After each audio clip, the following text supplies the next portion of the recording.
Okay. One member is in the restroom. All right. Oh, sorry about that. We can get some more. No, I think we're okay. Do you want some chairs? Nope.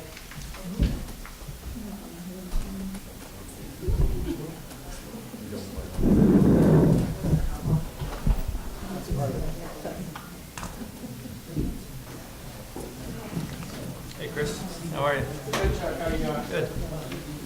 Back for more fun, huh?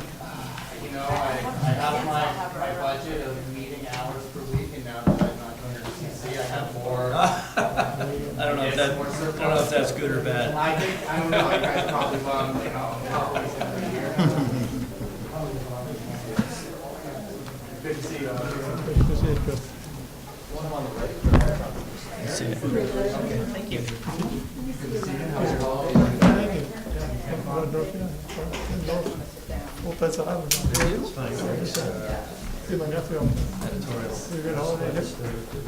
Too fast. Was it just in the paper? Well, the timing is auspicious Okay, let's go. I am calling to order the January 17th, 2019 regular board meeting of the Granada Community Services District, and we will start with the roll call. President Matthew Clark. Here. Vice President Barbara Dye. Here. Director Joe Blanchard. Here. Director David Seaton. Here. Director Eric Schuma. I'm sorry. Sukabel? Here. Schuma, sorry, I'll get it. And at the table is our general manager, Chuck Duffy, our legal counsel, Bill Harkin, and I'm Julia Canito, the assistant general manager. Right, we have for us a crowd tonight, and I would remind everyone that if you would like to speak on in general public participation or any agenda item, we need a speaker slip, of which I have 6 so far. So we will go right into general public participation. Mr. President? Yes. Just wanted to state for the record that from closed session, there are no reportable actions. Thank you. More or less in the order these were handed to me. Benson Bell. Yes. Go to the microphone, please.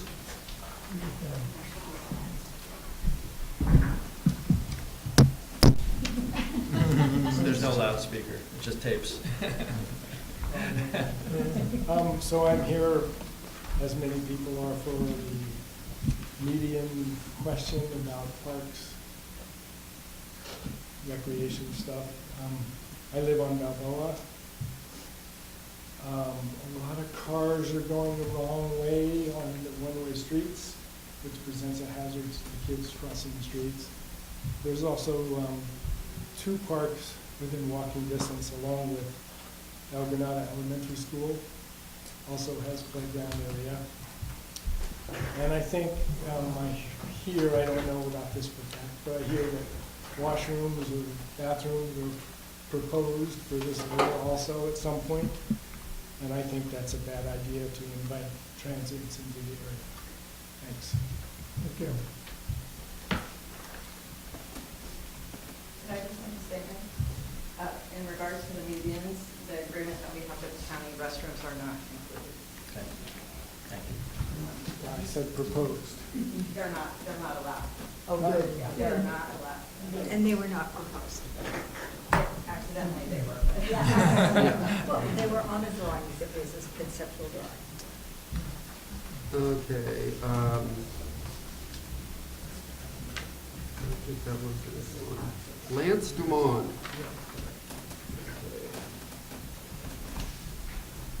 Hello. Thanks. I wanted to thank the park committee for the ton of work that's gone into that. I know it's been kind of an ongoing effort over, probably a year plus on all the work that's gone into that. So I think that's good to see. I'm excited to see that. We are owners on Avenue Balboa. We'd like to see pretty much no development to occur on Avenue Balboa. We know that kind of the same thing happened on the other kind of mirrored leg that goes up the right-hand side out of downtown El Granada, and we know that met with some kind of similar feedback as well, and we would like to keep it just like it is. it's a great neighborhood. We're seeing a lot of use and activity of just people walking with their dogs. It's pretty much it's in the form, while it's not native like it was maybe 100 years ago, it's a beautiful area. It's got, you know, it changes throughout the year. Right now, we've got the yellow flowers that pop up. I know they're weeds, but they're gorgeous. We've got the beautiful eucalyptus trees. The people use it, embrace it, and it's kind of what I'd say, it's kind of the peaceful zone out there for the dogs, the people walking. We did run into a lot of issues, and you might hear some of this as well, with a lot of the kind of the teen activity and the tourist activity. I'm surprised the tire swing lasted as long as it did. It's kind of right out there, kind of in the middle of the median. I know that went away in the past year. So at the end of the day, we'd like to see no development done. We would be okay with the picnic tables as long as they're teen-proof, tourist-proof, kind of everyone-proof. That would be great. I know there was some talk about that being done. Oh, in regard, this is just a similar topic, similar thread, because I know there's some passion around finding a spot for a basketball court in the area. I'd be interested to see if there's any design thoughts, plan, or ideas around using the old firehouse as a potential community center, or using that as it could even be an indoor basketball court. I mean, it's got some space in there. I don't know what it's got logistically involved with getting that up to, you know, potential for some kind of use like that. And I know there'll be others with other ideas around that. How much time do I get? 3 minutes. Okay. And then filled out with a couple hours. So that's about it. I should have asked the previous speaker this question, but I didn't. I'll ask you. Okay. Do you support park development for the kids in town anywhere? Absolutely. I'd like to see something that could happen at the Quarry Park, or the new park that's being developed kind of closer down to Highway 1. What's that being called, that development? Burnham Park. Burnham. Yeah, I think there's some opportunity there. Absolutely.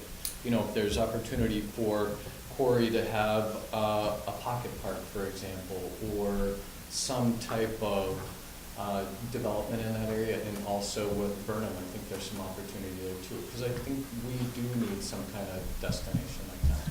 Right. Please be aware that Quarry Park is county territory. We have input, but they make So more influencing? They make the decisions and spend the money. Okay. Okay, very good. Very good. All right. Thank you. Thank you. Thanks. Don McMahon.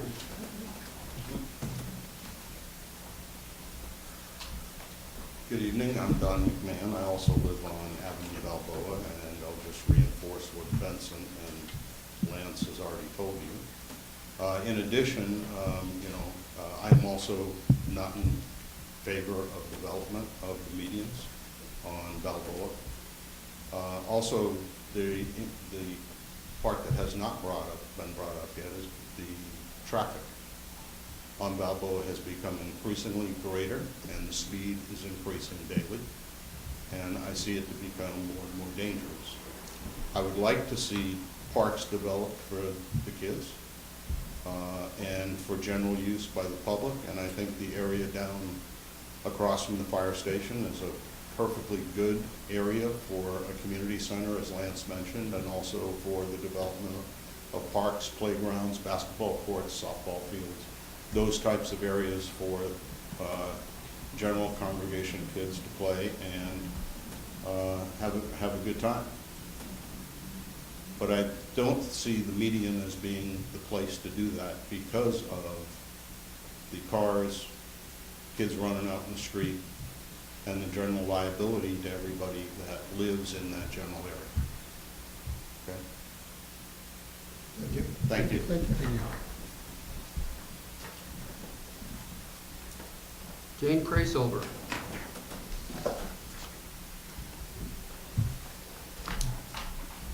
My name is Jane Silver. I live on Vallejo Street in El Granada. I'm also here to say that I would like to see the Balboa mediums left as they are, as open space. I think that we don't really have a town center. That's the heart of El Granada. And I've been very concerned about the process. You know, I hear on the news that people don't know how to go to Joshua Park. They feel that looking at a tree is not an activity, that cutting trees down and, riding through it is an activity. And I think it's really important that we teach our children how to be with nature and how to be with peace and how to listen to their own internal voices as far as who they should be and how they could pull their life together. So I think tranquil areas are an important part of our neighborhood. I'm very concerned about the process. I was with the group that voiced our concerns to the PAC, and I listened to the tape about their responses, and the responses were, for noise, we'll trench it out, we'll put up a fence, we'll have an armed guard, we'll put up signage, we'll put up speed bumps, and we'll reshape the concrete. And it seems to me if you have that much building that you have to do, it maybe is the wrong site. And I would like you to consider having the Parks Committee reconsider two sites that I think would be better sites. One is by the post office where everybody walks to get their mail. The kids could play there. And the other that Liz had suggested is over by the press where people could get a cup of coffee and watch their kids play across the street.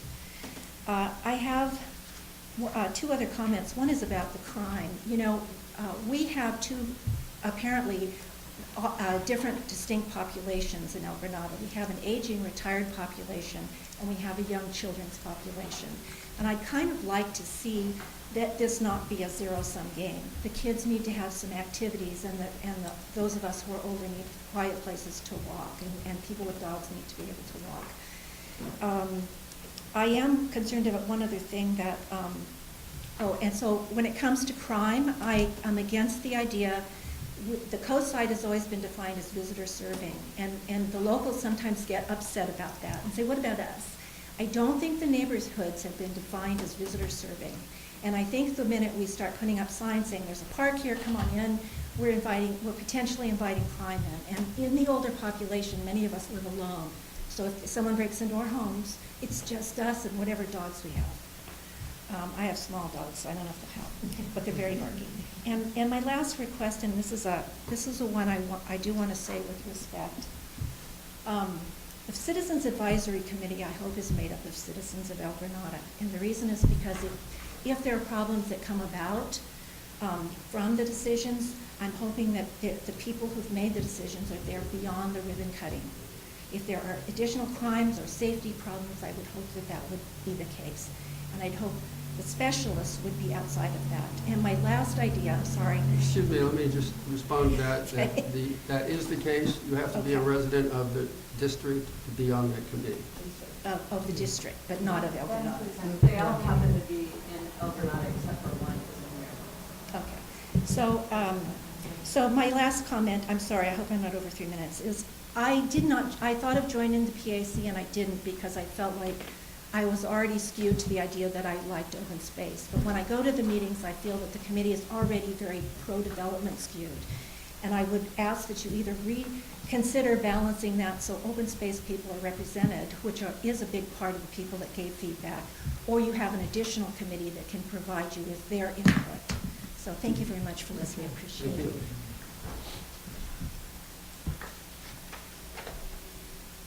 Is this Liz Waters? Yes, Please. I have spoken twice before, and one thing that was just reconfirmed by the county is that we own the land. So we are the property owners adjacent to these medians, and we are deeply concerned about liability. And we were never contacted by the PAC ahead of time. October 20th was this past October 20th was the very first time we saw all the grandiose plans set up right across the street from my house. And we're very concerned that our valid concerns have been dismissed. The PAC committee called us naysayers, and as Jane stated, had another building option to mitigate valid concerns. I'm very concerned that anyone thought a traffic median was a good place to put a children's park in the first place. I've lived there almost 40 years. I've seen multiple accidents, people being taken away in ambulances, cars wrapped around the eucalyptus trees, lost control speeding. I see cars driving the wrong way routinely. It's very dangerous. The pathogen and parasite load in the dirt, having been used for a wildlife and domestic bathroom for decades and hundreds of years probably, is probably really high. And people with their new puppies who haven't been wormed yet are passing there's 3 different kinds of worms that are easily transmittable to humans, and they live a long time in the soil. We're concerned about the trees and the wildlife corridor, the wildlife habitat. I've seen a golden eagle in the eucalyptus next to my house. I see peregrine falcons all the time. I see red-tailed and Cooper's hawks all the time. I hear an owl almost every single night. I don't want anything done that will damage that. And I don't want crushed granite put down as pathways because it cuts dogs' paws. When the new park showed up in Lindemar, I took my dogs there, and they both had cut paws from the crushed granite that they used as a base for the dog park. It's not good. And it destroys the watershed too. These big trees clean the air, provide habitat, help the pollinator population, which is in massive, massive decline all over. The monarch butterfly, 86% since last year down. That's pretty frightening. And if they go, so will a lot of other pollinators. And dog walking. Dog walking has become a real problem on the coast. There's really no place they can be off leash except the dog park. And it's really not an appropriate place. It's filthy, and many of the dog walkers are sitting there smoking cigarettes, not paying any attention or picking up after the dogs. So I won't take my dogs there. And dogs do need to fetch a ball. We really need a dog park. I'm for a children's park, little pocket parks like they have in Kehoe. I don't see any issue with your buying an empty lot and putting in a wonderful little children's playground like they have in Kehoe. That makes sense to me. That means we don't have any liability. That means it's private property owned by you, and there's a sidewalk that they can enter from. They don't have to dodge across the street, dodge traffic getting across the street. So ultimately, I'm really afraid someone's going to get killed. It's very dangerous, and I can attest to living there, seeing it. Thank you. Thank you. Rosemary Trujillo. Hi, I'm Rosemary Trujillo, and I live on the Alameda Balboa, so I'm adjacent to 3 median strips. And one of the things that I am really concerned about, and have been concerned about for a while, and Liz touched on it, is the unresolved issue of ownership of those median strips. I know this has gone back and forth. I looked at the opinion of the Granada Community Service Districts from their lawyer, and that was done 2016, which of course came away saying, well, there's no problem with ownership, it's county owns it. However, 2 months later, the county came back and said, and you're probably all aware of this, no, you're wrong, and we're very resolute that we do not own that, that the property owners adjacent to those median strips own it. So that is something that, for me, has not been resolved, that this proposed park goes forward. And I'm not against parks for children. I just think we need to find an appropriate place. I do not believe that the median strips, with the size of them, have an appropriate setback for parks, given that the residents are so close to it. And I think that the adjacent property owners, that should be respected. I think all of us, you folks sitting at the table, as well as people on the park committee, would want that, to actually have that considered. The other thing that I wanted to mention is, and it's mentioned also before, Burnham Strip. I think it would be a much more appropriate place. There are no trees to be removed, and it can be designed as it needed to be designed, as opposed to upsetting the existing environment on a median strip. And I also just want to leave you with one other thought. The median strips, when they were developed back in the early 1900s, they were developed for their vegetation. Okay, they were huge plots of land which had trees and vegetation. They had 5 full-time gardeners on them, and I think those things need to be restored back. But right now, they almost look like an opportune place to put something because so many of the trees have been cut down. But as we know, the county will not replace them, and I think it's up to the community to do something about restoring that vegetation with natural vegetation. And I think that would go a long way to the community to have that done, in addition to parks for children, but outside of the median strip area. And those are my comments. Thank you. Thank you. Thank you. Pat Tierney.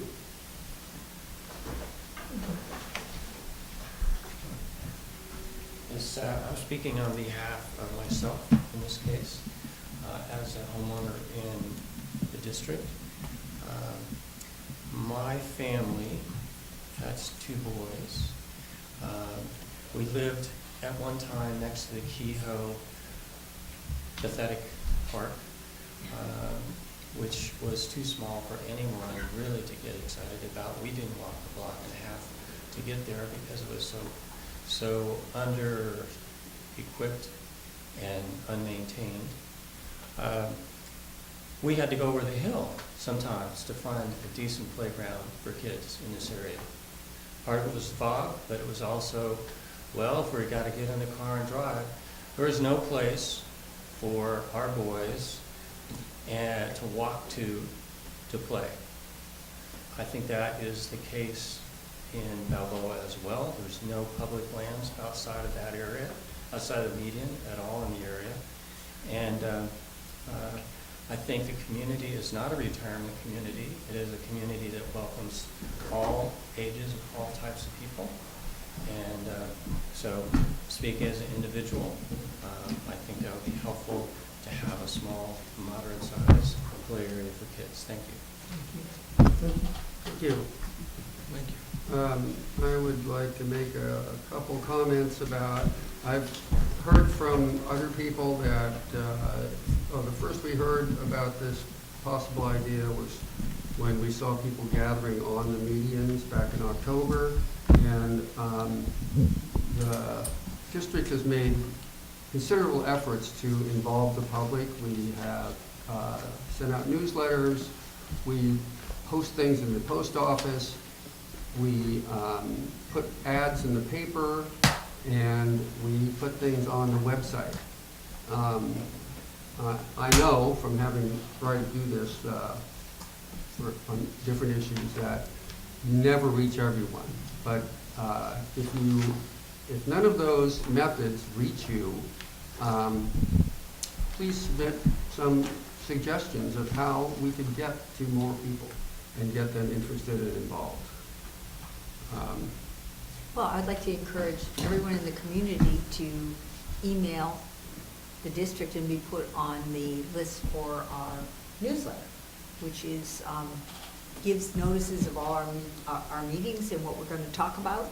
We're not a gazette. We're going to talk about having another one go out at some point soon. So please, we're trying to reach out to the community. So thank you. And that you should sign also, up for that. and we also notice the Parks Advisory Committee meetings on there, so we'll know that's happening.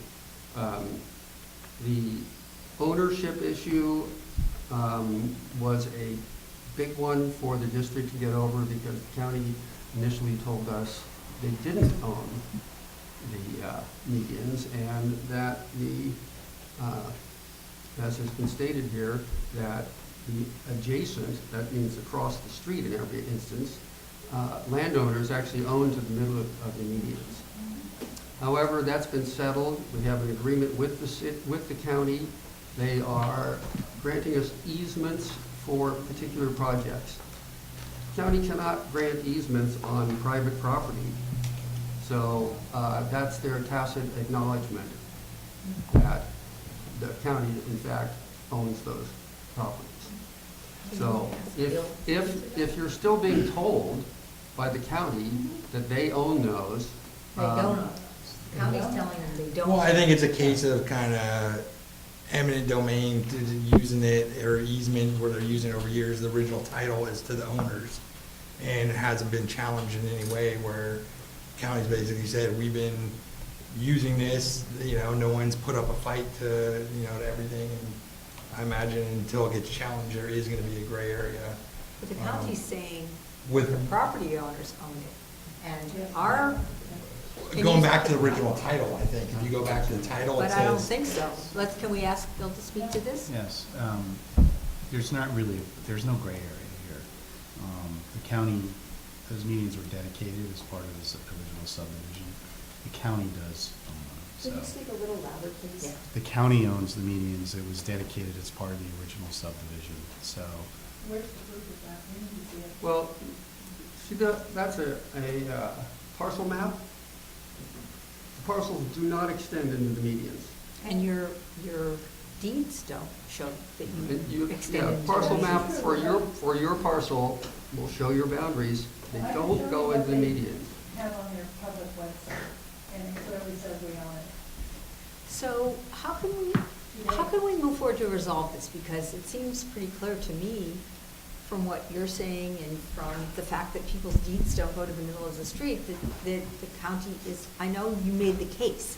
Is there any way to make this clearer? To make people feel better about it?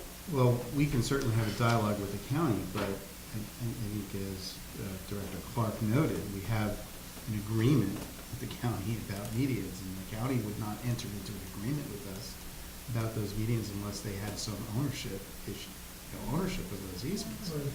And they can't.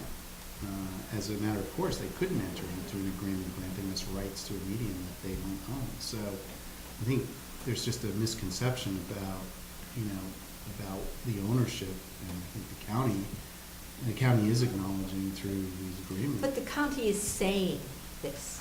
They're on record as saying that the property owners own to the middle, which has never been like contradicted officially. And Well, that's we've why got- people are concerned. We've got a legal opinion We that have- does contradict it. Absolutely. So, but, that's kind of as far as we can go. Right. Our people have researched it, they're land use experts. They have said that the county does indeed own that property. Beyond that, maybe to David's point, unless someone got into a lawsuit. The county is talking about it in two different contexts. The county Can you talks come about up and it. speak? Dave Olson, I live in Granada. The county is talking about this in different contexts. One is original land use, which is still somewhat in dispute. The other is very specific, that the roadways were dedicated to the county at the time the subdivision was accepted into the county. If you go back and look at the original subdivisions, that's very clear. So the county has the ownership of the roadways. And the medians. And I mean, the median is part of the roadway. Correct. That's right. And candidly, if the county doesn't own the roadway, then, there's more danger from cars than there is,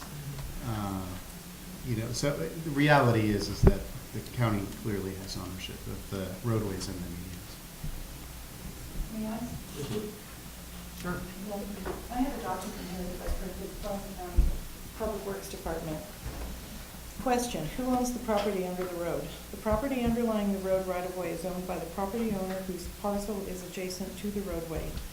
Each adjacent property owner owns the land adjacent to their parcel to the center line of the right-of-way. Typically, streets and sidewalks are public right-of-way, but the county maintains that we own them. We're responsible for keeping the sidewalks in good working order. And very high in the Public Works Department, just a couple of days ago, we were verbally told we own the medians too. So it's not resolved. It's not Not I resolved agree. at all. The county has a public right-of-way easement on that property, and they have leased their easement to GCSD, but we own the land, apparently. From every single person we've talked to at the county has told us the same thing. Any real estate broker in the area will also tell you the same thing. But your deed Not doesn't. mine. Not yours, Your maybe. deed doesn't show that. But, Your deed does not show that. yes, the deeds don't show that, but the county's map shows it. The county's drawing, here's the property line way over here, but here's where we legally own the land to. I think this is an issue that we So- need to. So can I Yeah. think what we're talking about is Thank you. sort of Thank you. general rules about how the county views roadways, generally speaking. That a lot of times what happens is, yes, people do own to the center line of a street in many cases, but it depends on how the subdivision was divided. Right. It depends on a number of different factors. You cannot say as a general rule that all roadways that people own to the center line of a roadway And so I think what's happening is that people in Public Works may have that opinion, but it doesn't mean it's a legitimate opinion. And so our research shows that the county, the medians and the roadways were dedicated to the county. They're owned by the county, and I think, In Balboa. Can we get something from the county that admits that? Well, we can try, but again, they've entered into an agreement with us, and, frankly, if it's just a public right-of-way, the county really doesn't have much of a right to grant us additional rights to a public right-of-way if it were just a right-of-way. So I think, I don't think there's really a big question here. I know that people are concerned, but in my mind, there's not much of a legal question, but certainly we could reach out to the county and try to get some further clarification, but. Well, this keeps coming up, and I know it's a concern to our residents, a lot of our residents. I have a quick question. I listened to the PAC meeting, and I'm pretty sure they said that the residents own it, so I still think there's confusion. And the other question I have is, if someone were to get injured and they had their lawyer look at the discrepancies, it seems to me they could sue both the resident and GCSD or whoever. That's $600 to $800 an hour for a lawyer for the residents if they're trying to protect themselves. So my question's really, when there's this vagary, it still leaves the residents in some liability. Okay, thank you. Yeah, the district has, over a period of, I believe it took about 9 months, made efforts to get this clarified by the county. To our satisfaction, they have come up with this agreement to give easements on their property. Our research turned up the original, I believe it was 1908 or 06, documents in which the county accepted the dedication of the roadways, including the medians. So, Do we have a summary document? Can we just put together a summary document that we could provide to people? We have the legal opinion. Yeah. yeah, so I think the problem lies at the county level. If there are people and agents of the county that are still telling you that you, despite where your parcel lines are, you own outside those, you have to settle it with the county.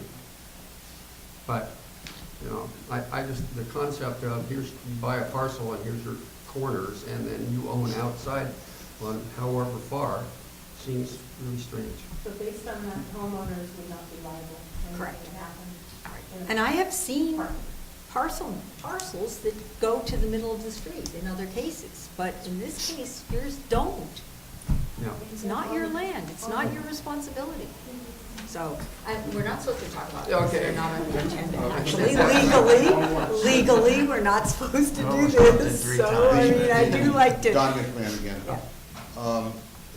The liability issue is a big one, but I don't think it overshadows all the other points people are making about why they don't want parks in Balboa. Okay? True. Accepted. Thank you. Okay, now That's one we could address. we'll go to the action agenda. So I was gonna just make one comment, and I was gonna say this, regardless of the feedback, but I think the feedback from people even justifies it more in terms of, I think we need a meeting, El Granada School, where we put everything on the table, consider all of our resources, Burnham Park, things we can do at El Granada School, and the strips and the medians being one piece of that. Because otherwise, I think it's just unrealistic to keep looking at all these different, all the land that we have, in isolation. Because of course, we're gonna come up with these crazy projects that, when we take a step back, we look at our real resources, the maintenance perpetuity payment that goes on forever once we build something, we're gonna step back and realize that we are more limited than what we think we can do. And then we can start to make real decisions in terms of, all the different opportunities. And so I think that, I would encourage the board to look at that. I think there's been suggestions of, ways it can be moderated and everything else, but I think that would be beneficial for everyone. Thank you. I agree. Okay. Action agenda, item 1, consideration of parks budget and future district staffing. We don't actually have a memo on this. Yes, we have a short memo on page 7. Very short, yes. And 8, page 8. And then 8 has Delia has put together the actuals versus budgets for the past 4 years. We actually started in October 14th, but there were no expenses involved. So I put this on the agenda at the behest, I believe, of Director Dye. She wanted to have a talk about the budget for the parks as well as staffing for parks and maybe general district staffing. So. And I actually agree with Dr. Seaton that I think we do need to take a step back and look at where we're going with the various projects. And I think in order to move forward with some of the parks projects that this community voted to ask this board to do 4 years ago, that we need to look at some additional park staff, someone to help us move these projects forward, and to take a look at the big picture of the community and where our priorities should be. I think everyone seems to agree that Burnham Park is a high priority, but we have the funding. As we know, the potential is that the state could take this funding away from us at any time if we aren't using it for something other than sewers. And so we really do want to move forward with doing what the community asked this board to do 4 years ago. So I want to see us move forward. And I want us to see maybe use our Parks Advisory Committee to look at a big picture, to step back and look at a big picture of the whole community and where our priorities should be.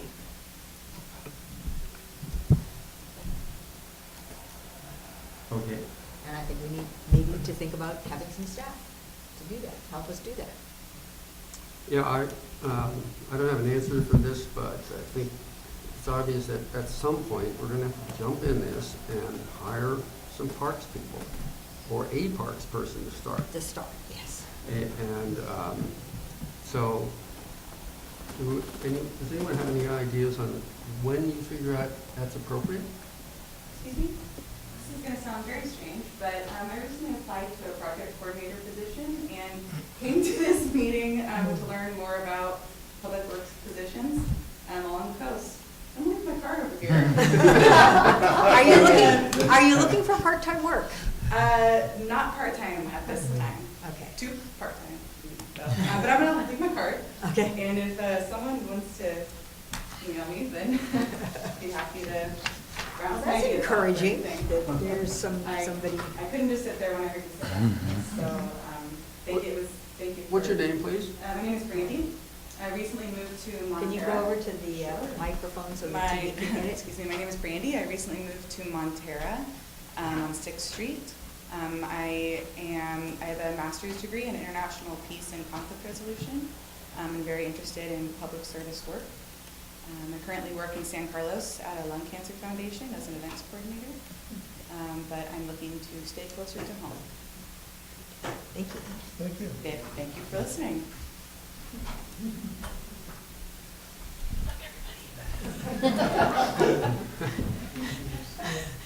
Chuck, do you handle other different kinds of districts? Do you have any input for us on when do you hire more staff?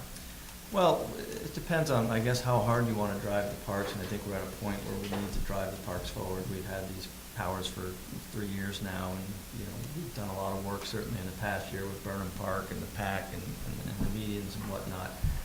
It's certainly not a full-time position at this point in time, but when Barbara and I had talked about this in the past, we talked about hiring a part-time person or a consultant. Barbara was more on the part-time person. I was probably more, quite honestly, on the consultant part. More flexible. It's as needed, and they've got an expertise they can bring here. As we all know, sometimes hiring on the coast is difficult, especially for a part-time job.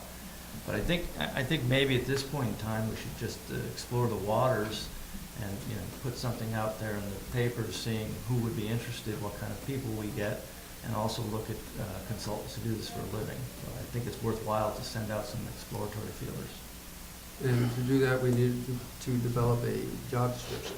Yeah, and we've got a big environmental group at DUDEC, and I'm sure we've done a lot of this stuff, so I can call some of the people there to see if anyone does that, knows people who do it, that kind of stuff. And then we can put it in jobs available, some of the local district stuff, and just kind of send feelers out and see what we get. Yeah, I met someone who'd been on the on the planning staff and then park staff for a community in the Sierras who was retiring here and might be looking for a part-time job. I think there may be some people around who would help us do that. And we do have tasks that we could start. We could start, working on the Burnham Park project. We could do, we've talked about some overall feasibility studies, just looking at all the medians to see, what the current situation is on all the medians. There's things that I think we could keep someone busy. And these larger And public. work with help the Park Advisory Committee with some of the summer program tasks, and then also help us with the newsletter. I mean, presumably part of our newsletter is going to be park stuff. And again, David and I have been in the newsletter subcommittee, but I really think we need to engage the community more in what we're doing. So I think there's tasks out there that would keep someone busy. Really could keep a half-time person busy. Yeah, I mean, my general thoughts, I think, even saying that we think there's tasks that could keep somebody busy shows that we're not close to hiring somebody. I think when we hire somebody is when we're literally bursting at the seams, when this board has passed so much stuff and we have so many plans that are locked up and ready to go, that's like, hey, the fact that we don't have a parks director is really holding us back. Right now, what's holding us back is the board hasn't made decisions, and we haven't taken a step back and really built out that plan. I think until we do that, we don't really know. I definitely think we need to consider outsourcing. I think whether it's a university parks department that we work out a contract with, or other forms of consulting where we get a lot of leverage and a lot of resources that could go into helping us for kind of specific things. I think we're going to need that to ramp up and ramp down. But when we talk about hiring, it really, I look at it even the next level as far as the fragmentation on the coast. If we're talking about that, Montera is seriously talking about hiring a parks director. We already have county parks. We're going to be talking about potentially 5 directors of parks on the coast, which is unheard of. Yeah, Montera, there's talks of saying that they have water and they have all these plans for their parks. They're going to hire their own. When you hire director of parks, that means within a year they hire their assistant director of parks from their old company. All of a sudden, that's a couple $100,000 a year in pay and benefits. All of a sudden, we're burning through $1 million a year that are going to our parks directors that could be going to infrastructure. So just delaying that a little bit, a few years even, that gives us a couple extra $100,000, which at the end of the day, that's all we're talking about. We're not a huge flush organization where we could hire all this staff and then only have pennies left to actually put the money into the infrastructure in the community. Let's wait until we get to that point where we're bursting at the seams, where we need to make that hire before we just hire somebody just to give them tasks to do. I think that, I think we need to take a step back and same thing. I mean, we're really looking far out into the future, what their overall responsibilities are going to be and how much that's going to overlap with the director of parks that's hired at Half Moon Bay, future one at Montera, and all the stuff that the county already does. I know 4 of the board members of the 5 at NWSD. This has never been brought up. What do you guys think? Well, Pat, do you have expertise in terms of hiring, this question, in terms of when do you hire people? I'm going to call that next. I'm Pat Tierney. I'm going to put on the hat of the Parks Advisory Committee Chair now. Chair of the Parks Advisory Committee. So I'm a professor at San Francisco State University in the Recreational Parks and Tourism Department. I was former chair of that department. I've been working here 33 years in recreation. Our department has an extensive internship program. We turn out about 40 graduates a year. 60% of them have a job offer before they graduate. There's high demand for those types of people. So that's a little bit of background. In terms of the need for a position, we got to be realistic. We constantly, I give tremendous credit to the staff this year. I want to make sure everybody's clear about that. But they are already fully booked, and even over that.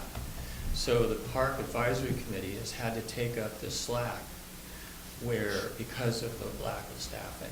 Now, we're willing to do that because we care about the community, and we care about the kids in the community, but how much longer can that go on?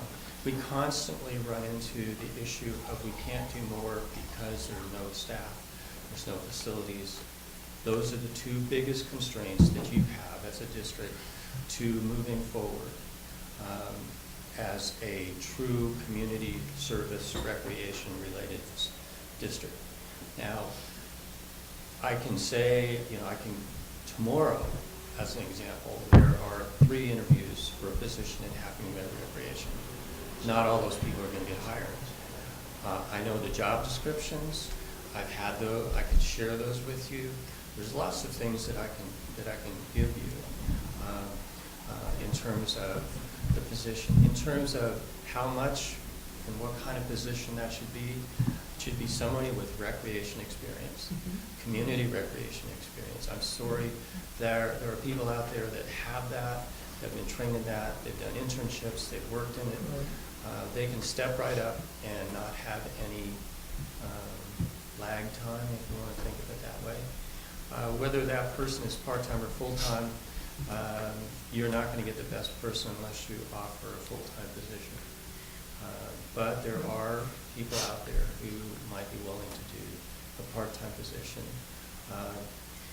In terms of making up things for them to do, We're not making up things. no, Yeah. I'm sorry. Sorry, okay. What David was saying, if we're trying to find things for them to do, I don't think that would be a difficult task to keep that person busy half-time. So please help out the PAC and the district by hiring at least a part-time recreation specialist. Thank you. And so my next question is what types of things would be, like Chuck, you guys manage how many different agencies all around the state? What is above your capacity to handle in terms of expertise where we increase, you're already a consultant, the additional things that are falling through the cracks are able to be picked up? I'm sorry, for parks? Yeah, it's in terms, you're already doing it now. Is there anything that? Yeah, well, I don't have any expertise in parks, certainly. I mean, like I said, I know some people, but Pat just gave us a whole wealth of information on hiring somebody, so I'm not sure what your question is. In terms of, is there anything that, expertise-wise, that you guys couldn't take on in terms of more work, that you feel like you do need that expertise to bring in somebody? Well, I would have to check with specifically? my environmental people to see what Dudek's capabilities are, because quite honestly, I don't know that. I've never checked with them, but I certainly could check. Yeah, absolutely. But I also think that the current staff, things haven't changed that much, and the current staff was managing the sewer parts of the job. And, this has all been added on top. And so I think maybe we should hear from Delia just to say. I think you're misunderstanding me. I'm not saying we shouldn't hire a person. No, I'm saying the same thing. I'm responding and to Pat's stuff and all the other stuff. I'm responding to him, Yeah. which is saying that our current staff is really maxed out with the responsibilities they already have. And that adding a lot of recreation and park stuff is not really practical. You can't just add work on top. But, and that's kind of the dichotomy I'm getting at, though, is it now it seems the conversation is shifting more towards part-time, entry-level, just kind of work that needs to be done. Right. Versus a full-time director with expertise in parks and recreation. Because I think that's kind of where, I think that's kind of where I'm trying to channel it, is which direction. I think your board should kind of do where we started at, which is direct staff to explore opportunities, whether it be with Dudek people, outside people, other consultants, speaking with Pat and his legion of interns maybe, to see what we can develop and Right. get done, we can look at that in the next month or two and come back to you with some recommendations. You'll get an idea then of what's out there, what it will cost, what the workload is, that kind of stuff, so. Thank you. Does that sound like a Yes, plan? good idea. Yes. Absolutely. I think the meetings that were held at the El Granada School by the county for plans at Quarry Park were highly organized, and they got back a lot of input and ideas, and I don't remember the name of that consultant that ran those. Gates, yes. So if there's more motion toward having at least. They did not incorporate pretty much any of the feedback from that meeting into their next proposal. That's the county. Yeah. And they paid a lot for that. I can't imagine how much that cost, but I think that. I envision something more closer to the ground here Yeah. in El Granada myself, rather than bringing some big consulting firm to do a project for us. I mean, and I think we could take some of their ideas, they had some good ideas in I terms think of the working groups. Staff will come back with some options for us, right? Yeah, absolutely. Thank you. Okay. Okay. Great. And Pat, if we can work with you to talk with, great, thanks. Okay.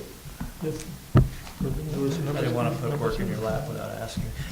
You actually have more parks experience than. Yeah, no, that's like, Item 2, consideration of Parks Advisory Committee Yeah. priority list.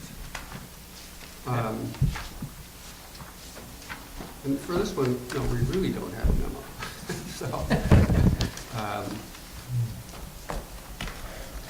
But you've got. and this is the kind of thing that a parks person would be able to respond to, right? Yes, and, so Pat and PAC provided this Parks and Recreation's needs list, and Pat, maybe you want to come up and speak to kind of a broad overview of what's here and what's happening. I'll make this short, excuse me, make this short and sweet. On August 29th, we had a Parks Advisory Committee meeting where we discussed, and a motion was passed to approve these priorities. Now, we serve the board, so these don't really mean anything until we have board feedback on them. And so the first one, we thought this was unanimously approved. The first highest priority, number 1, develop plans and outreach for a small neighborhood park in median 7 and 8. Second one, explore the lease of land with the Carrillo Unified School District for the El Granada surplus property. Number 3, replace benches and picnic tables on key locations in the medians. Wait, that's not the same as what we have in front of us. Oh, it's a different one? Yeah. Let me see if there's any that you have. And this is the one that was taken directly from the last approval and Let's see, number 1 is the same, number 2 is the same, number 3, support efforts to plan for Burnham Park and protect resources, so I added it out of order.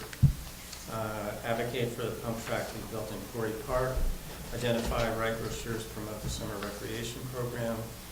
Number 6, develop trail and amenities plan for El Granada medians, with priority given to median 11. Number 7, explore lease of land from Rio Unified School District. There it is. Number 8, maintain the Parks and Recreation webpage on the district website and provide a recreation-focused information for a quarterly newsletter. Explore dog park options. Number 9. Number 10, support the district to acquire and develop a community center.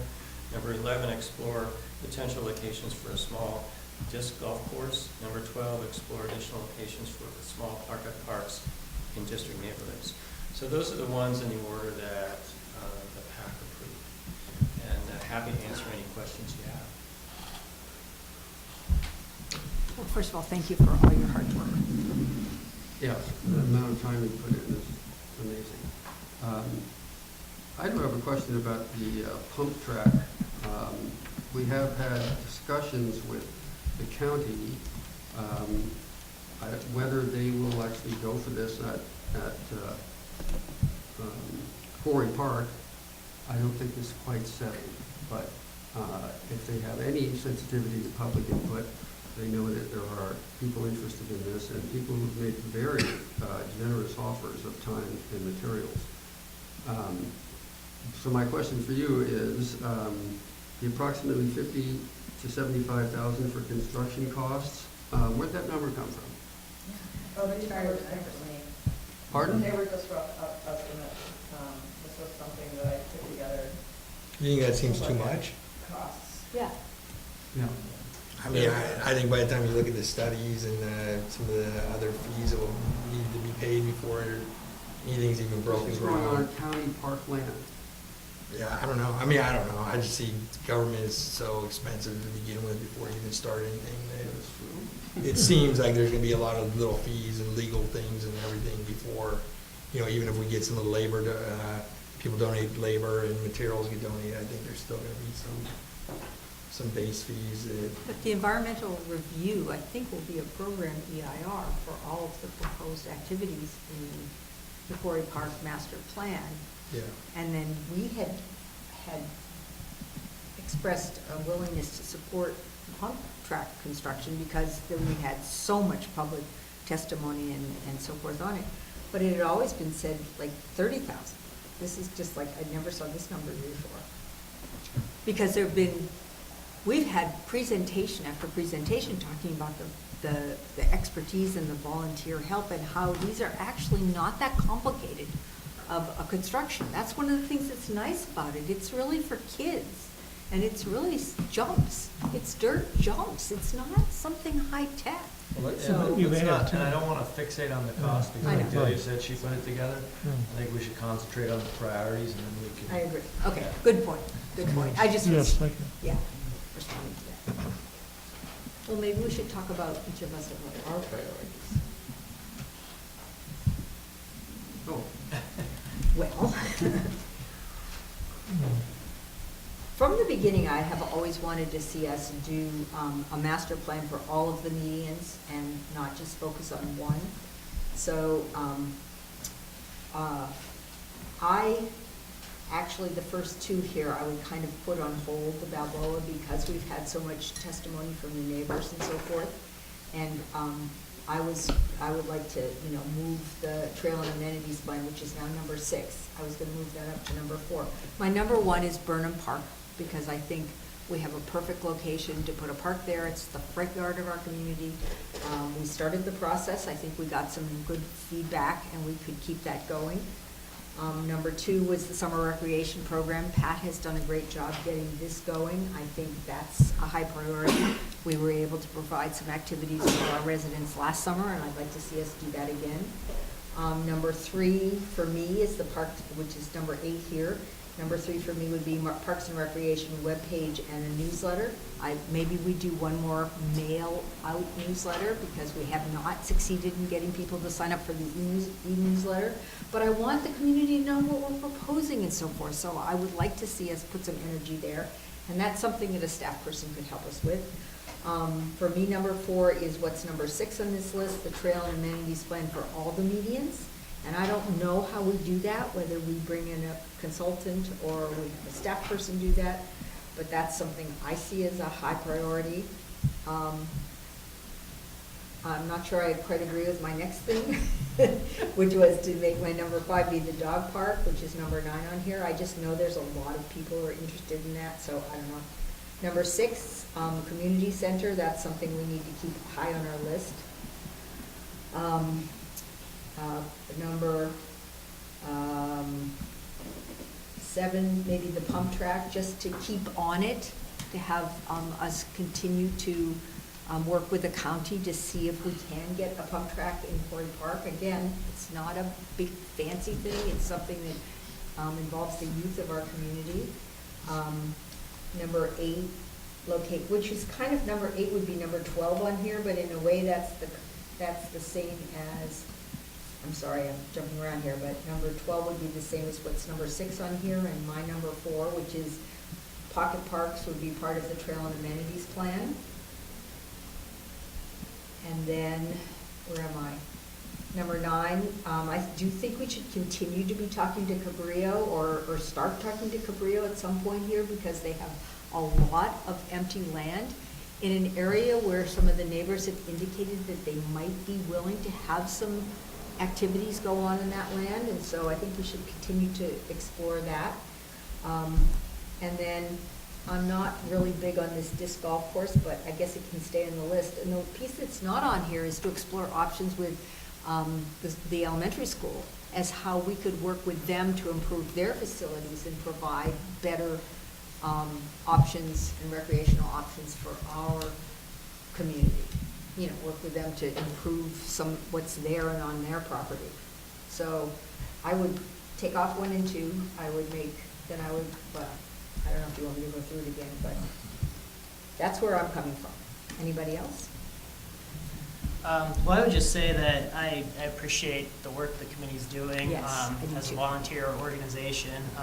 They're wonderful. Putting in a lot of time. You know, but I look at this as a prioritized list for 1 year, and it's very, very ambitious.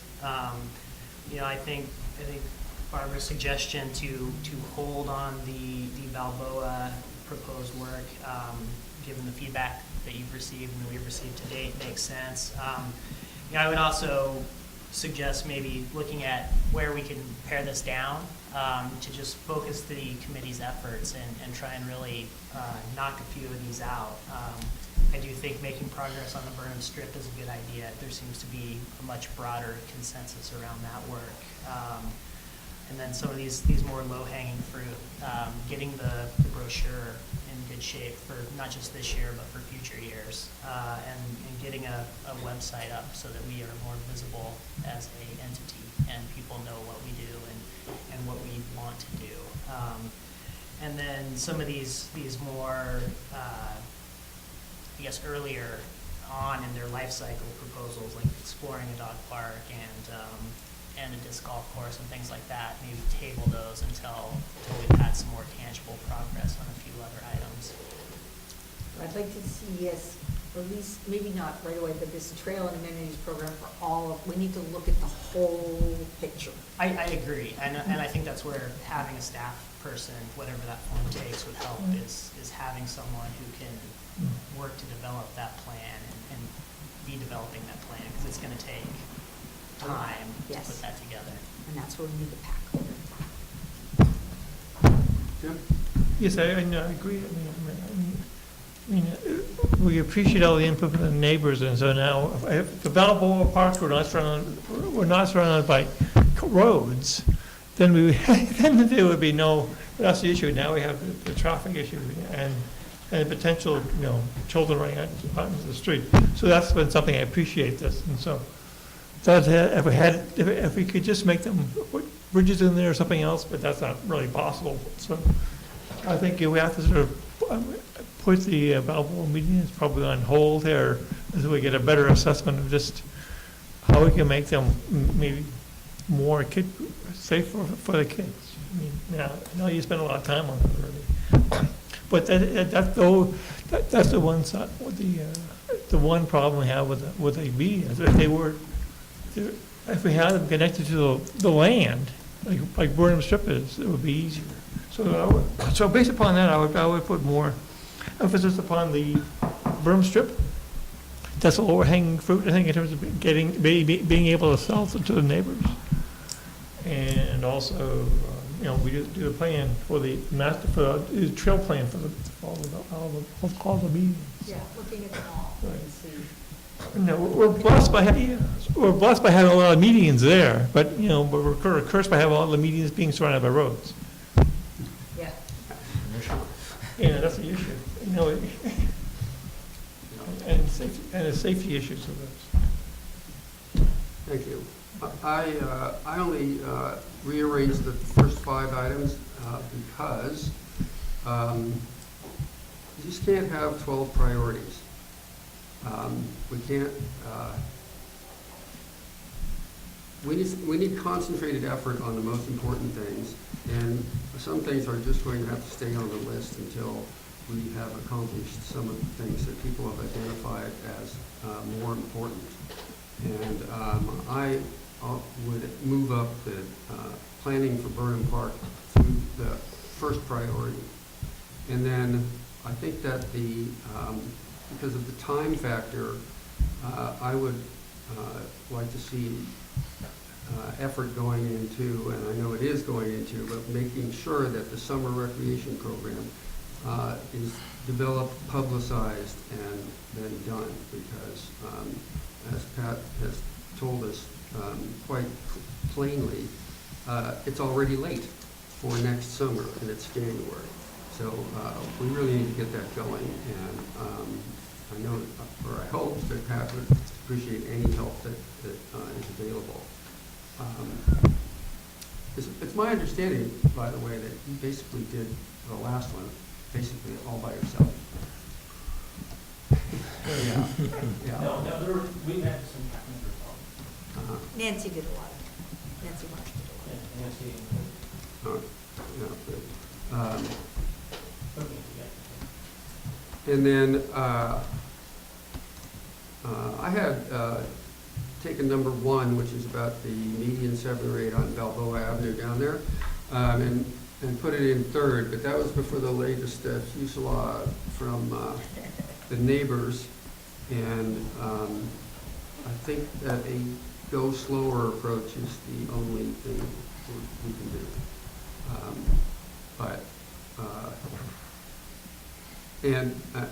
Which is to say that people have really valid concerns, but I have a feeling that on medians, at least, wherever we go, we'll get this result. The nearest neighbors, especially if the county's telling them they're liable for anything that happens out there, the nearest neighbors are going to have real concerns and demand to be listened to and ought to be listened to. So the medians are, as Jim mentioned, it's a treasure that we have, but it's perhaps more delicate than I had anticipated. And the Burnham Strip area is in fact open and near the, it's in the center of town essentially. So we could put more time into that. But having said that, the benches and picnic tables in the Avenue Balboa median, this is not really a change or shoving it down anyone's throat.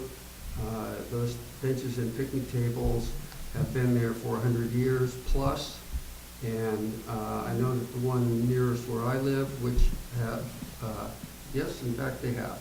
Not on mine anyway. Pardon? Mine arrived 25 years ago, and along with them arrived a lot of late night partying. And they weren't there before that. I've lived there 37 years, and they were not on those meetings until about 25 years. And I've lived here 42 years, and they were all there. So, and I walked. Do you live on the 400 block of Avenue Balboa? Never mind. Yeah, I don't live on Balboa. I live two parcels away from Balboa. I walk on that parcel every 6 days a week. So,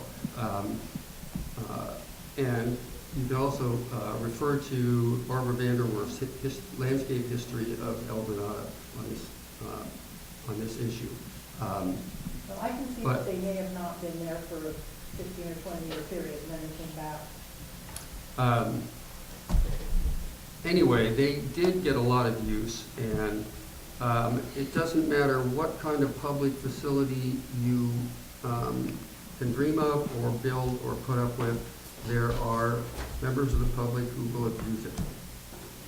So if that is your criteria, well, you can't do anything. And then number 5 is because there has been a lot of noise about the pump track, and it was very positive noise in the sense that people stood up and said, I will help, I will donate, I will help build it, I know what I'm doing. I think we would be really remiss to let this go on any farther without getting those people involved.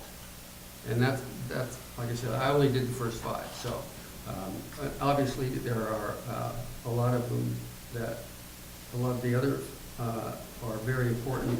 Dog parks are, get a large amount of use. The places on the other side of the hill, in the peninsula, get the dog parks are very heavily used. And I know over in Burlingame, there's one that's gets a lot of use, such that they have people from their town or city out there every day to clean up and maintain it. So there's a lot of interest in that. For people who don't know, efforts have been made to contact the school district about both about El Granada School and helping that, make that more available to the public, and about the large portion in North El Granada that they own that is dormant. And at first we had a sort of positive response, and then that went nowhere. And my understanding, the last approach made by a former board member, there was almost no interest. So, but that doesn't mean we should give up, because those are two obvious resources, and they happen to be on opposite ends of the town. So we should pursue that. What was your number 4? Pardon? What was your number 4? 3 and 4? Oh, 3. Well, 3 had been the Avenue Balboa playground, but I think we have to. That we're. I think 3 was benches and picnic we tables. need to go slower, and then that was 3, and 4 was the benches and picnic tables. Oh. Which should be relatively simple. Right. But we So- may But not nothing is need so simple. many. So my comments, I think just whether they can assist us with this, or we just need to do this as a board, but a master plan for all of El Granada and kind of future vision for our Parks and Recreation, which kind of encompasses the phases of how we would go about executing that master plan. I think, then I look at the Quarry Park pump track. I think that's a long time away, but I think there's a critical time period, which is going on right now, where we need to convey to the county kind of an organized plan as far as how much funding we're going to put forward, the exact names and qualifications of the people that are saying they could donate the time and materials and have done plans for hundreds of these pump tracks. Really put those references on paper so that they could see that this is really something that they could start calculating what the shortfall after all that, which is still going to be needed. And I think that we need to condense those timeframes and communicating with them before they move too far ahead and present their master plan and it having nothing to do with a pump track. And I think that it's the one issue that seems like overwhelmingly supportive. There's been a little bit of negativity from people who live directly right there. Other than that, no one's been able to put a strong argument of why we wouldn't do that. I think that I look at the summer program, that's a big priority because we got it going last year. Let's keep that momentum going. Kind of up to Pat as far as I think his guidance on what we think we could take on in terms of what programs we could add or anything else. But I think at a bare minimum, we could, use a template from last summer to kind of do that. And then, I think Cabrera Unified School District, I agree with what was said, especially El Granada School. That makes no sense to me why they wouldn't, take a look and consider an agency that wants to put funding into their, into their land with no attachments in terms of we're going to improving their properties and facilities that their target market of students could use. I think it's just something that we just need to keep kind of forcing that issue until we get the right person that's going to kind of champion the idea of us working with them. So I think we need to continue to explore that. And then, those are kind of my top priority, and especially the first one, which kind of encompasses everything. Also, I think when we look at the parks, I think one thing when I condense that down a little bit further, you know, no one really, there was no big, you know, push for we need this structure, we need that structure. People were kind of open. I think at the end of the day, all we need is a containment area which traps little kids inside and gives parents 15 seconds before they could climb over and get into the street. I think at the end of the day, whatever type of containment zone that is, and whatever's inside of that, whether there's little rocks or little whatever, I think we just need a containment zone so that, you know, there are families that go and utilize those facilities, and if you turn your back for 1 second, your kid's gone. I think we do need to, at the end of the day, I kind of condense that into whatever that ultimately becomes. It's kind of just that containment zone that is family friendly. And I think that's at a bare minimum, you know, is a need to, you know, at some level, regardless of what's inside of that. Thank you. I'm rather at a loss where to go with this now. I think your board's gonna have to make some kind of motion, well, I don't know, bring it back. Do you wanna bring it back? Do you want a motion here? Couple of quick comments. First of all, your direction is needed and wanted and appreciated for the PAC. We have to have that. The idea here was this was a list to keep. We didn't really think that we could do this in 1 year. This is just, for lack of a better word, the only plan the district has for recreation. Right. And so this is real helpful, the feedback. I will say I teach a master planning class. It's a 2-year process, and as a PAC chair, I will not be leading that effort if we were to do that. I'm more action-oriented. I think all the PAC members are more action-oriented and would like to see actual on-the-ground things, whatever it is, open space, whatever. I think exploring working with Granada Elementary is a great idea. I mean, I was on, before the district was a district, I was involved with the Coastside Recreation Committee, working with the county, and we were able to get funding to improve the soccer fields at Farallon and at Granada. They've now deteriorated again because the district doesn't maintain them very well. And so, you know, that's another opportunity that's out there. Other than those quick comments, I would strongly urge the board to come up with priorities for this year and next year, and to develop a budget, a draft budget, for satisfying those priorities. I do believe that the pump track could be done for less than what is given here as an example. So I think this is where we constantly run into staff constraints, staff time constraints. And it falls on the PAC to do that, and sometimes, and we're not, that's not the role of an advisory committee, in my opinion. So thank you for direction, and I look forward to that. And Matthew, to your point, I had the same kind of blush of this is very ambitious, with Pat just admitted to this is not a 1-year plan. So I'd probably, if your board would like, I'd ask you to pick, someone's gonna have to make a motion to pick 5 priorities or 3 priorities or whatever number of priorities you want. There seems to be a lot of consensus, certainly on 1 and 2, which is the Burnham Park seems to be the #1 consensus. It's what we started on early in 2018, and we kind of went in another direction with the medians. The brochure and summer recreation program, I think they did a good job last year, and that sounds like it's got a lot of support. So that would be number 2, and then you got to go to 3, 4, and 5. Okay, I'll make a motion. Okay. That the priorities be support efforts to plan for Burnham Park, identify and write a brochure for the summer recreation program, help with the Parks and Recreation webpage on the website, develop an overall trail and amenities plan for the medians, which is a big task, a multi-year task.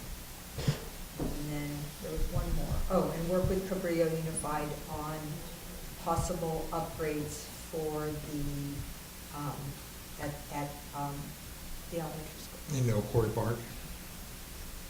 If you mean the pump Yeah, track? yeah. Okay, I would also add, so number 6 would be, support efforts to place a pump track in Quarry Park. I mean, the only thing we can do at this point is kind of just like keep on the county, because it's in the master plan. It got bumped because some other master planning process took priority.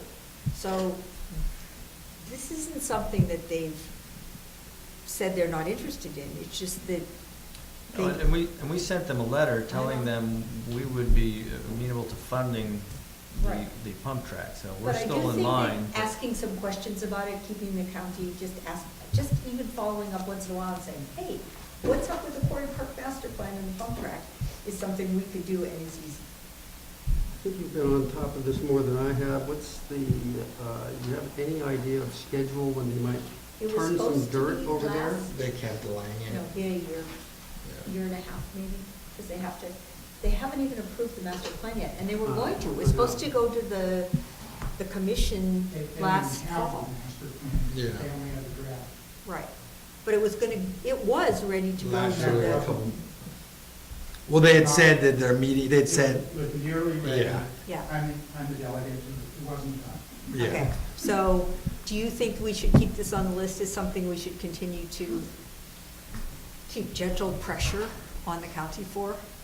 Yeah.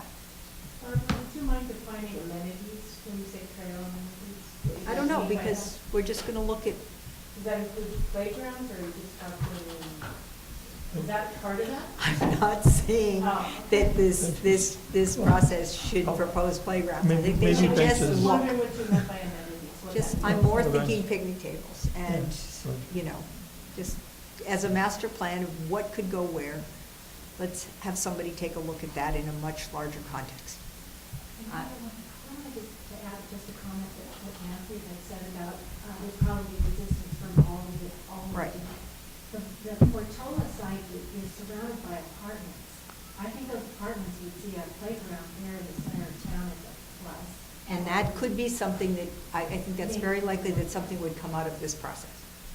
But I also think we could fix the trails a little bit. I mean, I'd like to see us fix the trails. We can't get into a discussion of what an amenities plan would be tonight. We really can't. I would like to volunteer to be part of the trail process. I'm a UC certified active master gardener. Great. I would And love to see some habitat restoration, especially in areas where we have. Be involved in what needs pruning, what needs, widening, where a bench should go. Yeah. If a picnic table is appropriate, I agree with some of the problems with those. Right. Benches are Thank you. But that's what I'm saying is, that's going gonna take a while, because we would want the community to be very involved in that process. We need to do a better job of engaging the community, and we're back to the whole issue is if we have staff, if we have somebody helping us with that, we can maybe do a better job of that, and I don't have any preconceived notions. I just think that we've always talked about making improvements to the medians. Well, what does that mean exactly? And you know. I do think those of us who really love open space are a workforce that can be. Absolutely, absolutely. That'd be great. And yeah, and remember, suggesting these as priorities doesn't set anything in stone like we've always talked about. It's just, this is where we're gonna focus our So effort. that, I actually was making a motion. Yes, right? you already made a motion. Okay. Yes. So I've listed your numbers in order, if you will. And I generally agree with that. Waters? Yes. Okay, I'm writing down the people that are volunteering to help out. Okay, very good, thank you. Yeah. Thank you. I've got a lot of, hard to prove it. David, did you second, or no? I was gonna say I generally agree with that, just moving the core, advocate for a pump track at Quarry Park ahead of the website. That would be my only thing. Other than that, I generally agree with it. I don't want to move it because I think Well, we're gonna track that. There's nothing we Which is can fine. do There's on that, nothing so we'll much track we that. can do. Okay. I want to. Exactly. I think you're right. yeah, and I'm exactly. happy There's to no add it to reason. it. We'll just touch base with Yeah. Sam Hertzberg every Yeah, month. exactly. I think it's just kind of a follow-up plan that every month we're following up and kind of staying in the loop and keeping that open communication. So you're going to second it? Okay. So, yeah, Do we have- so I could second that if We'll that's have the a case, We yeah. have a second for the motion? Any more discussion? Good. All those in favor? Aye. Any opposed? All right, thank you. Thank you. Item number 3.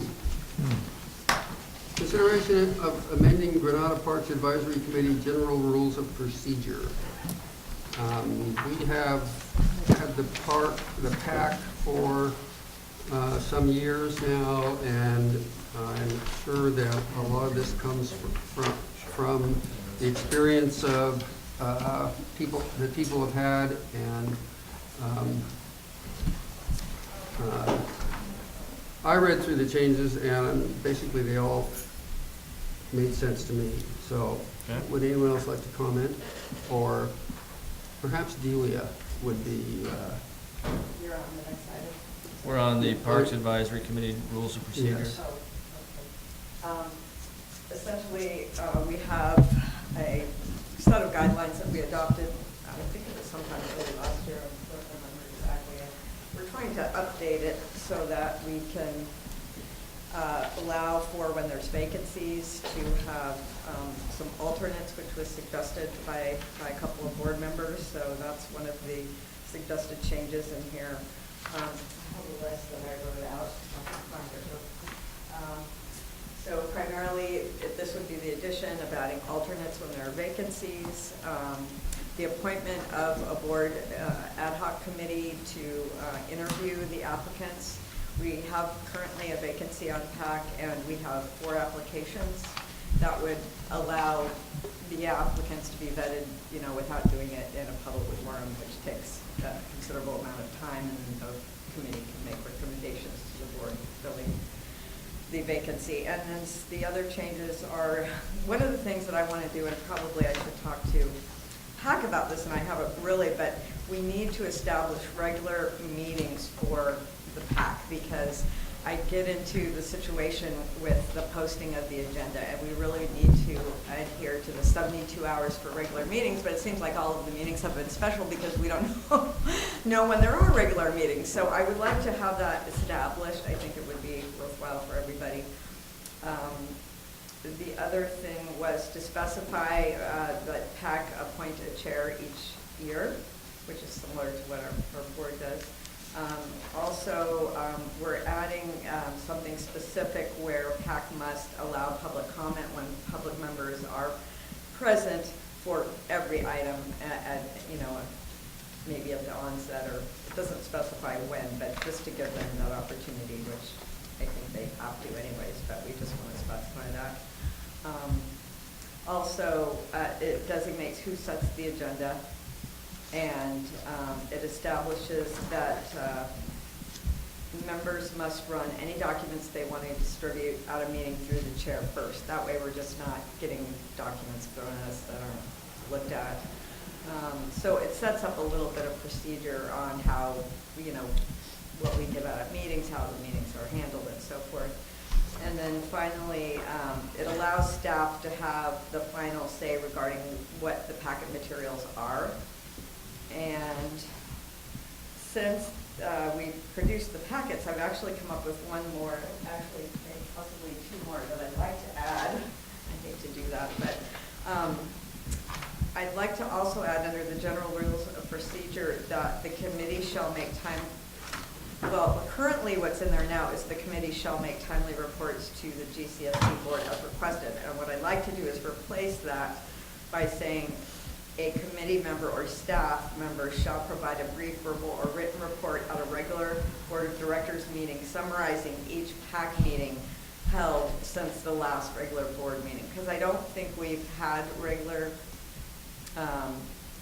reports that are given, even though we now have it on our board agenda. It just basically establishes that someone will be giving a password at the board meeting so that you guys are kept up to date on what's going on.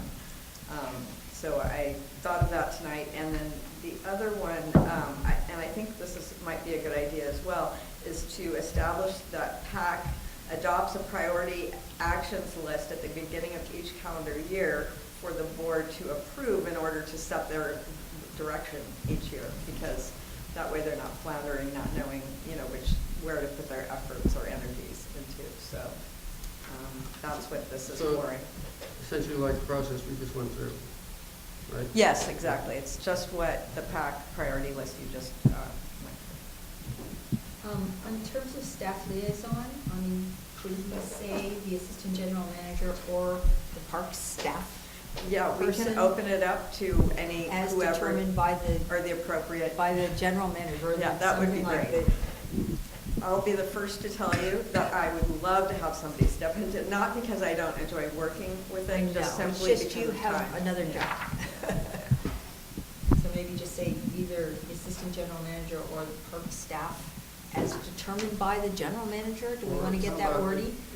Or I can just say or appropriate district staff, Yeah, I think we just leave it to staff. We're not big enough that we. Okay, so cross out assistant figure general that out. manager and say district staff shall serve. Yeah, that's fine.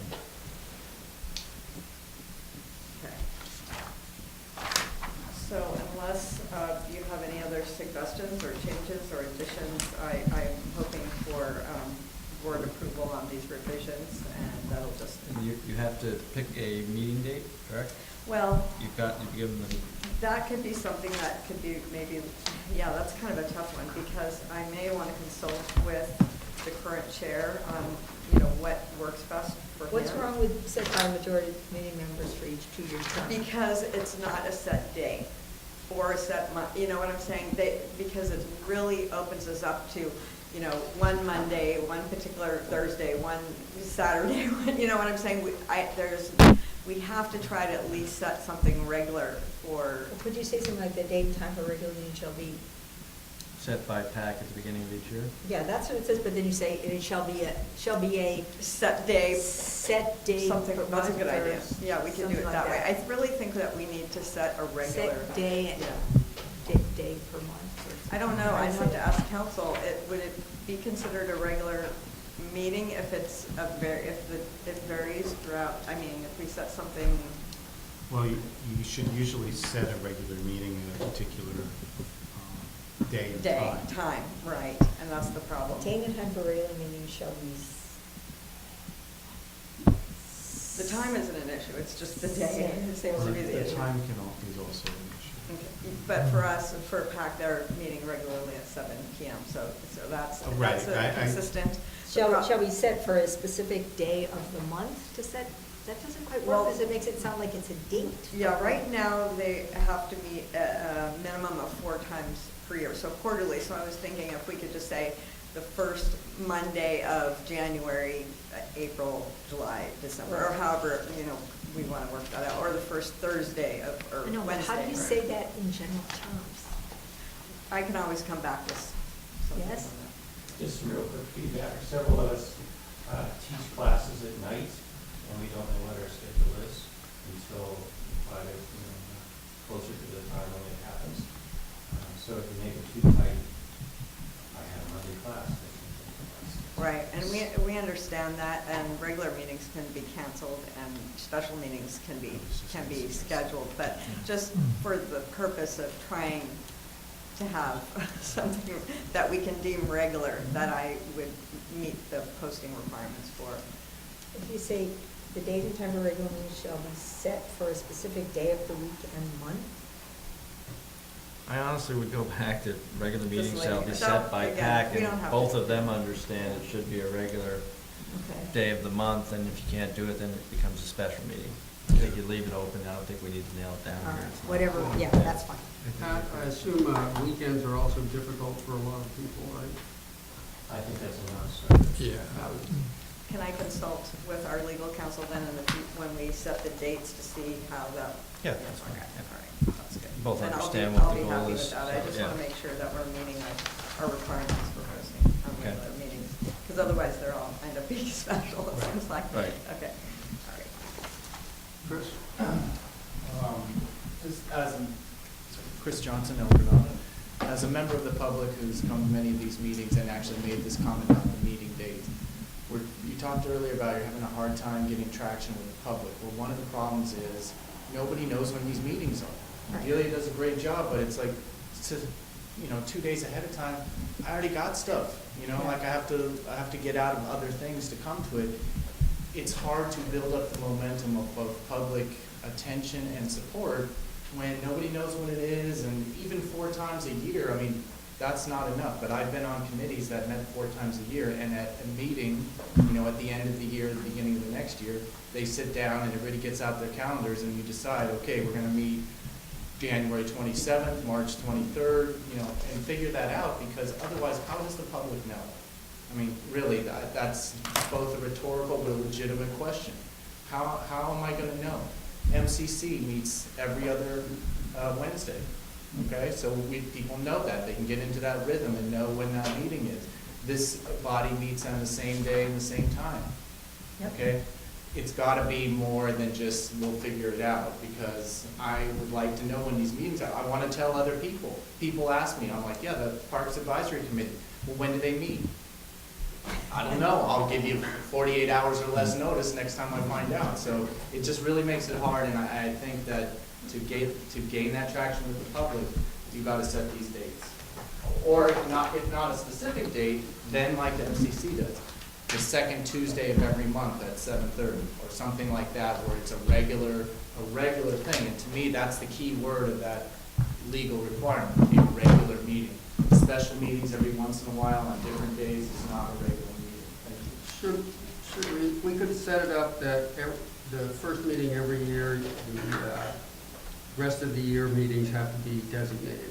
Or we could do it in a rolling fashion, that at every meeting, the fourth one from there has to be set. And so that would put you at least 9 months into it. So yeah, that would be fantastic, and then list those dates on the website, and then in my opinion, your obligation is more than met. Yeah, but I guarantee no matter what you do, people will say, "Why didn't we ever hear about these?" That's point. So really, you should designate a regular meeting date, though, for the year. Yeah, I think that's what they're saying. Not just for, 9 months or something like that. It should be designated, per the Brown Act, it should be designated as a regular meeting for the year. So the language that's in here, like Something like that. first Mondays or first Tuesdays. I have the date and time for regular meetings shall be set by PAC at the beginning of each year, and they understand that it will be, whenever they set it, it'll be the second Tuesday of January, April, something and something. And then if they can't do it, they can't do it, and you'll have to roll with it. Cancel it and then have a special meeting. Yeah. Okay. Good. I have a couple other things. The under appointment terms and vacancies, the second paragraph.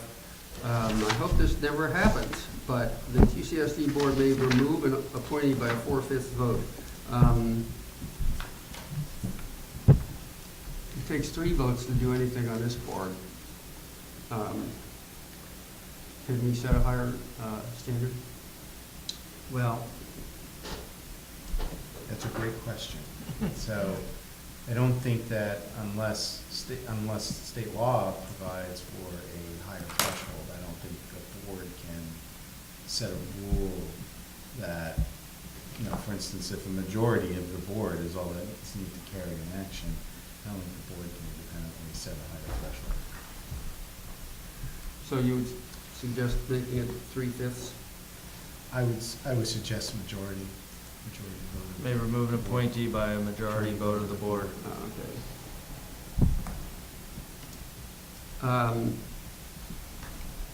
Well, what did this note mean? Under general rules of procedure at the, let's see, this would be the 10th bullet point, the chair, committee secretary, and/or district general manager will set the agendas. Final approval will be made by district staff. I would like to see a provision that the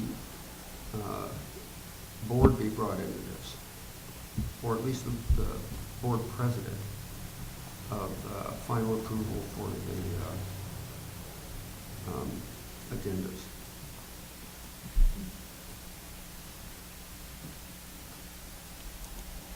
Julia, who's the committee secretary? You? Yes, and generally I collaborate with the chair. Well, let's remove me and add board president. Okay.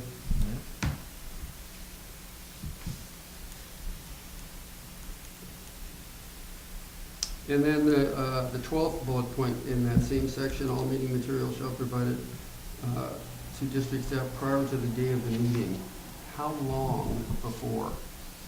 Isn't it, I mean, you have to post these 72 hours at minimum before the meeting, so. Regular, yeah. So you need them 3 days, 5 days ahead, so you can post it 2 days. A lot of times what's happening with the packets is I'm doing them the day of the meeting, mainly because we haven't been able to develop a means of really sitting down and discuss, like Chuck and I do, just board meetings to really know what's going forward and what PAC, sometimes PAC has different ideas than I think, and so then we're trying to coordinate, and material that's not coming in, I'm having to produce it or pull from other sources in the past, and I'm usually not sure what that is going to be right up until the day of the meeting. So that's why I wanted to kind of, I'm not even sure, I don't even know whether I put something in there, but I just kind of wanted to set some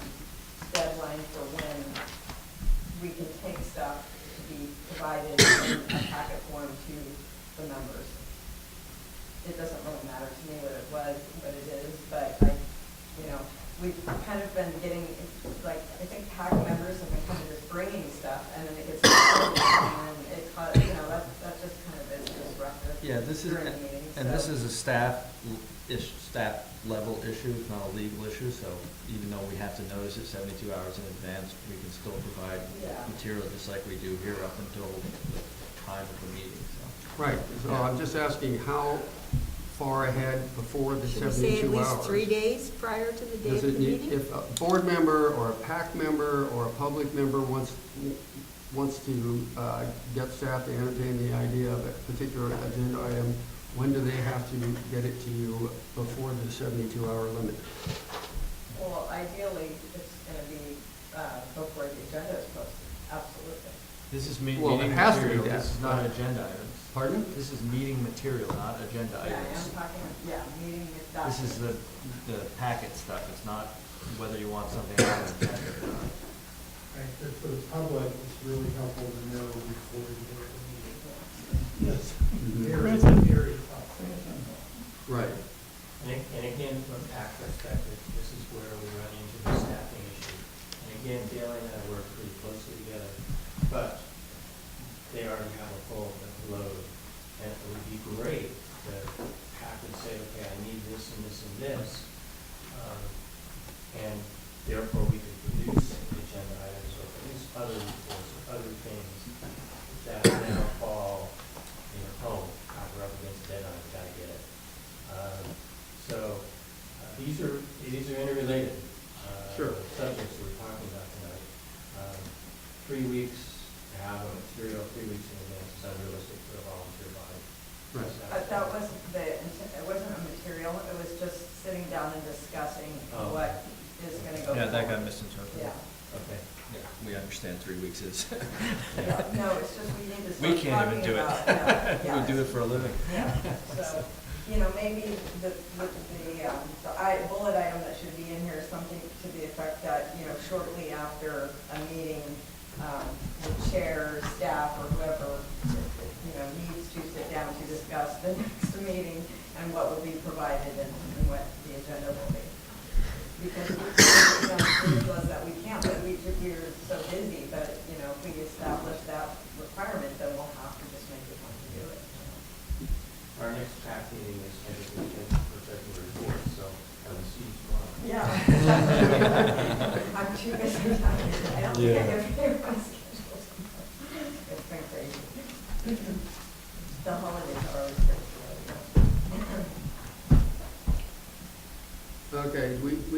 motion to adopt this new language? Yes. So moved. We have a second? Second. With the amendments as discussed. Yes. Yes, as amended. Okay, we have a motion and a second. Any further discussion? All those in favor? Aye. Any opposed? Thank you. Passes. Thank you. Thank you. Matthew, can I just say, I gotta leave, my allotment of time is up for my meeting tonight, but can I just say on my way out that really, on behalf of myself and the community, this body and staff as well, the community doesn't know how lucky they are to have people that are here working till however long you're gonna be here tonight on stuff that only a couple of great people from the community are here listening. I mean, seriously, people are at home enjoying their TV and whatnot. You guys are doing some heavy lifting, and I'm really proud that you are working for my community and my Raypan district. Delia, Bill, and Chuck, I really am, as well as the board. Thank you. Thanks for all the hard Thanks, work. Chris. I wish this place was packed every day so people could see and appreciate how much time goes into this. Let's be careful what we wish for. Only saying good things, though. Only saying good things. Have a good night, everybody. Turn the volume up on that last comment. That's recorded. All right, item number 4, consideration. Tried to make a grand exit, I'm sorry. Item number 4, consideration to appoint a director to the PAC member selection committee.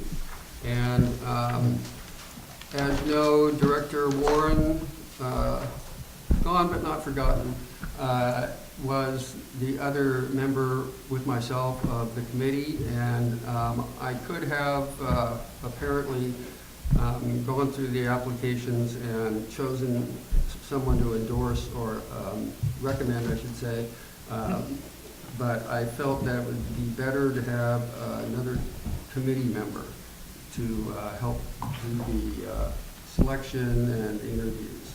And How about Eric? I believe I have an idea, and Eric, you just Yeah. volunteered. I Possible volunteer. Yeah, I would be happy to help. All right. Let's see. So we need a motion. I'll second the nomination. So moved. Okay, we have a motion and a second. All in favor? Aye. Aye. Aye. Thank Eric, you. before you go, I don't have your phone number or email, but maybe you don't want to say it on TV. Keep that up. He's got his. I have my Granada email now. Ah, okay. I will get the applications we received out to you both tomorrow. Yeah. Okay, we'll talk about what general times might be good. Is the window closed for applications? Technically, but I got one after the date, so I kind of haven't said anything about it yet, so. If you want, I can go ahead and continue to accept them up until the next meeting when they will be appointed or whatever cutoff time. But the way we have this right now, there's gonna be one opening plus 2 other fill-ins, so potentially we will be nominating 3 people, just one of them will be And they'll have an order. yeah. I So would you'll appoint one and repost it'll it. be number one. You want me to extend the date and repost it? Yes, I would but say we so, posted yeah. at the post office. I don't know that you need to put another ad in the paper. Yeah, But okay. once you repost it at the Okay. post office, then it's been Okay, extended. I'll push up the due date then until just before the next cutoff for the next packet. Great. And, yeah, for, next meeting, Pat said is February 4th? Yeah, it'll be after, unfortunately, but they can function with the vacancy, I think, Okay. as long as people show up, yeah.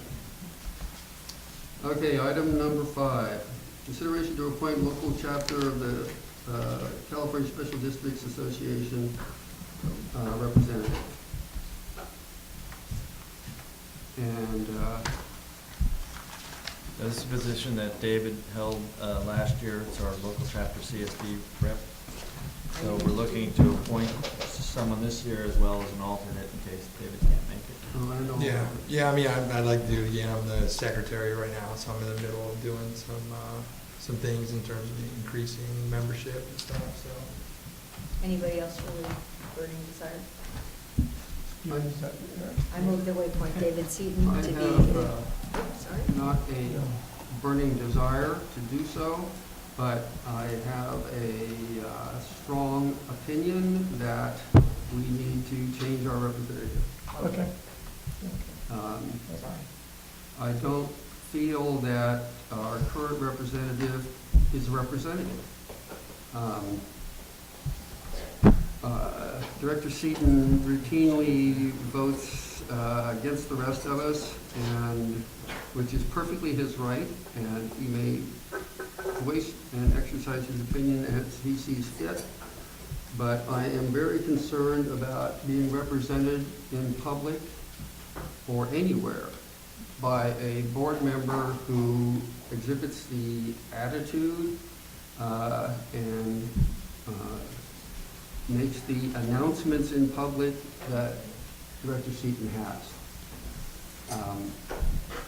If you would like me to go into more, I think that's rather self-explanatory. But I mean, I would like any details specifically as it relates to CSDA and even our views, how they differed.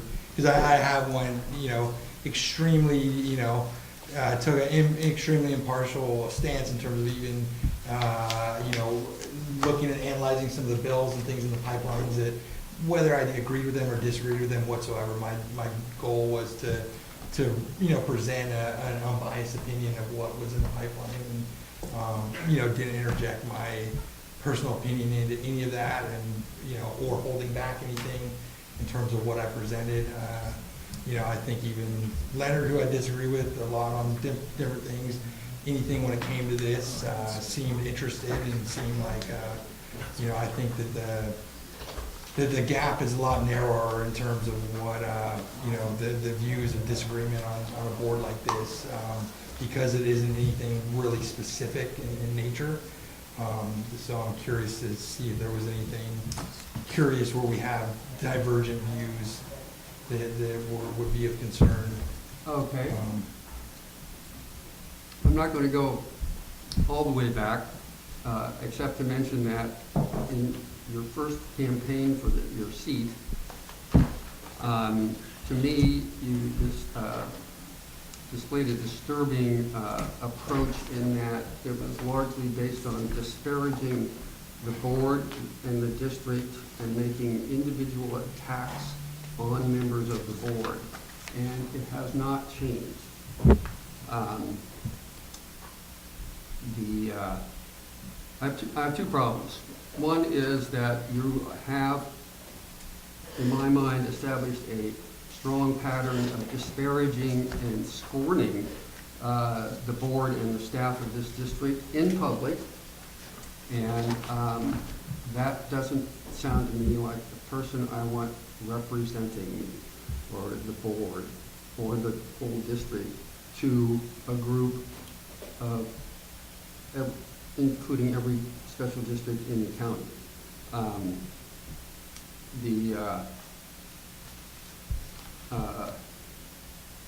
The campaign that you ran this time was more of the same. And when you are ready to announce in public that we have the rest of the board that you get outvoted 4-1 on normally, has made poor decisions consistently, and that we are uninformed and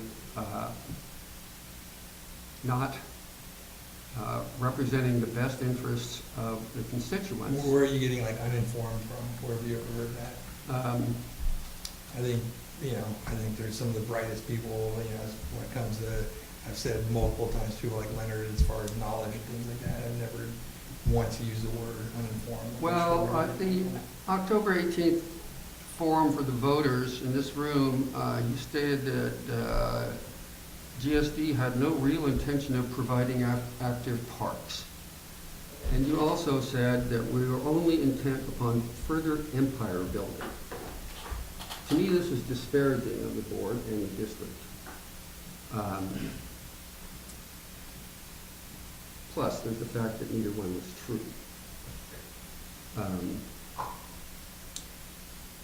And that in fact, you said this twice, that during that time when you read your statement, and then later you also said the central theme of this agency has been empire building, which was not meant as a compliment, but to disparage us. And you gave the impression that at this district, since 2013, there had been 65 spills, and that was the source of the large No, fines. that was all agencies. You go back and look, I was very clear on that. I, believe me, went back and looked. I'd say It's all on agencies. video. I'm 100% positive. I cited that, and that wasn't just a random number. And this is the letter that you sent out when you were campaigning. And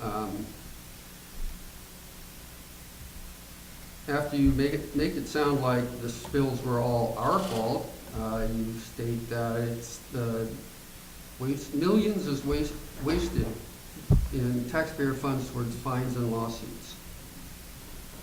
And that it's inconceivable that the city, GCSD and MWSD spend millions more in duplicate resources for our functions, which is maybe just a vast exaggeration, but it's not accurate. The grand jury report put together figures, and it didn't even include buildings and other huge costs. So, I'm not sure where you're bringing up a bunch of things from campaign. There are people in the community that feel like that. This wasn't a position that I planned to run for. I got talked into running for it because there are people that do feel strongly. You made your choices. And so I do feel like I do have to represent those views of people that do have those feelings. And that's and I do also feel like my time to do that is, everything you mentioned is during campaign time. That is the time where I feel like that is the one opportunity. I'm not going to go year round and be in a campaign mode, but that is the one opportunity where I feel like it is the right, the right venue to express those frustrations, which aren't manufactured. Those are real people that are expressing their concerns, and if I don't give voice to them, then there's no point of me, being on the board. And you don't have to agree or share those views, but it is important to know those views are out there, that there are people that feel like, that there are other motives, and that there could be a better, good faith effort looking at, operating all four agencies, kind of taking a step back and, Consolidation. You're into No, I think 100 ways between that in terms of what Exactly. You just stated what the problem is, that you are representing a slice of the public. Always the slice of the public. When it comes to you're representing the slice of the public that you agree with, that this board and this district has done a terrible job. I'm not representing, I'm giving voice to them, and knowing that in situations where I'm on a board like this. What's the difference between giving voice to that and representing? Depending on the venue. That's not the appropriate venue, CSDA, to give voice to a number of different frustrations. Maybe there might be situations where that arises, but in general, it is a different hat in terms of going and being a representative of this district. And not the appropriate venue when you're talking about things that went on in a debate in terms of, really, you want to get into some of these issues. Yeah, there is a lot of government waste, and this could be one of the worst examples of, government inefficiency leading to spills and other things that should be unacceptable. As a board, we should not, that you should be so angered by those things that are happening.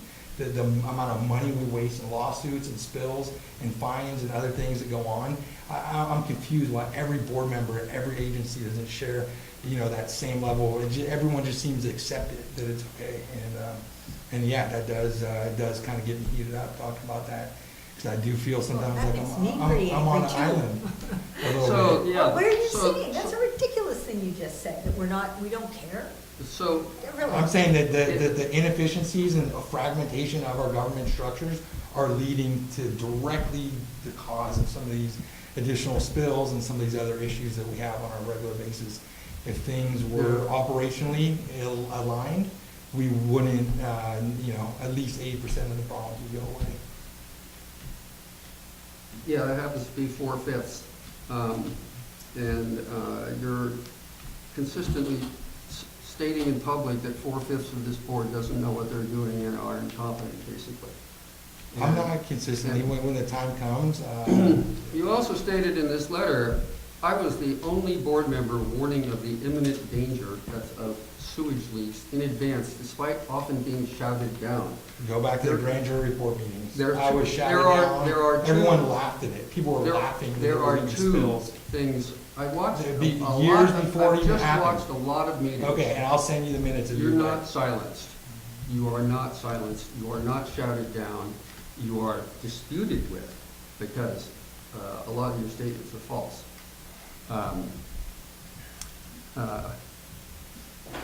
I'm not content with accepting this level of fiscal incompetence, directly leading to our community being polluted with raw sewage. True statement. Well, it's true that that's not what you're not content with, but. And you shouldn't be either. And, You should not be content with that. This And you district- are, and that's what's sad. This district is the best run in the area. Okay, that's why the grand jury report singled us out as one of the worst run in the area. No. Yes, Indeed- they picked different Indeed, they did not. agency and they benchmarked it, and they did not have a lot of good things to say. For the most part, the other candidates running seemed intent on doubling down on the same past poor decisions.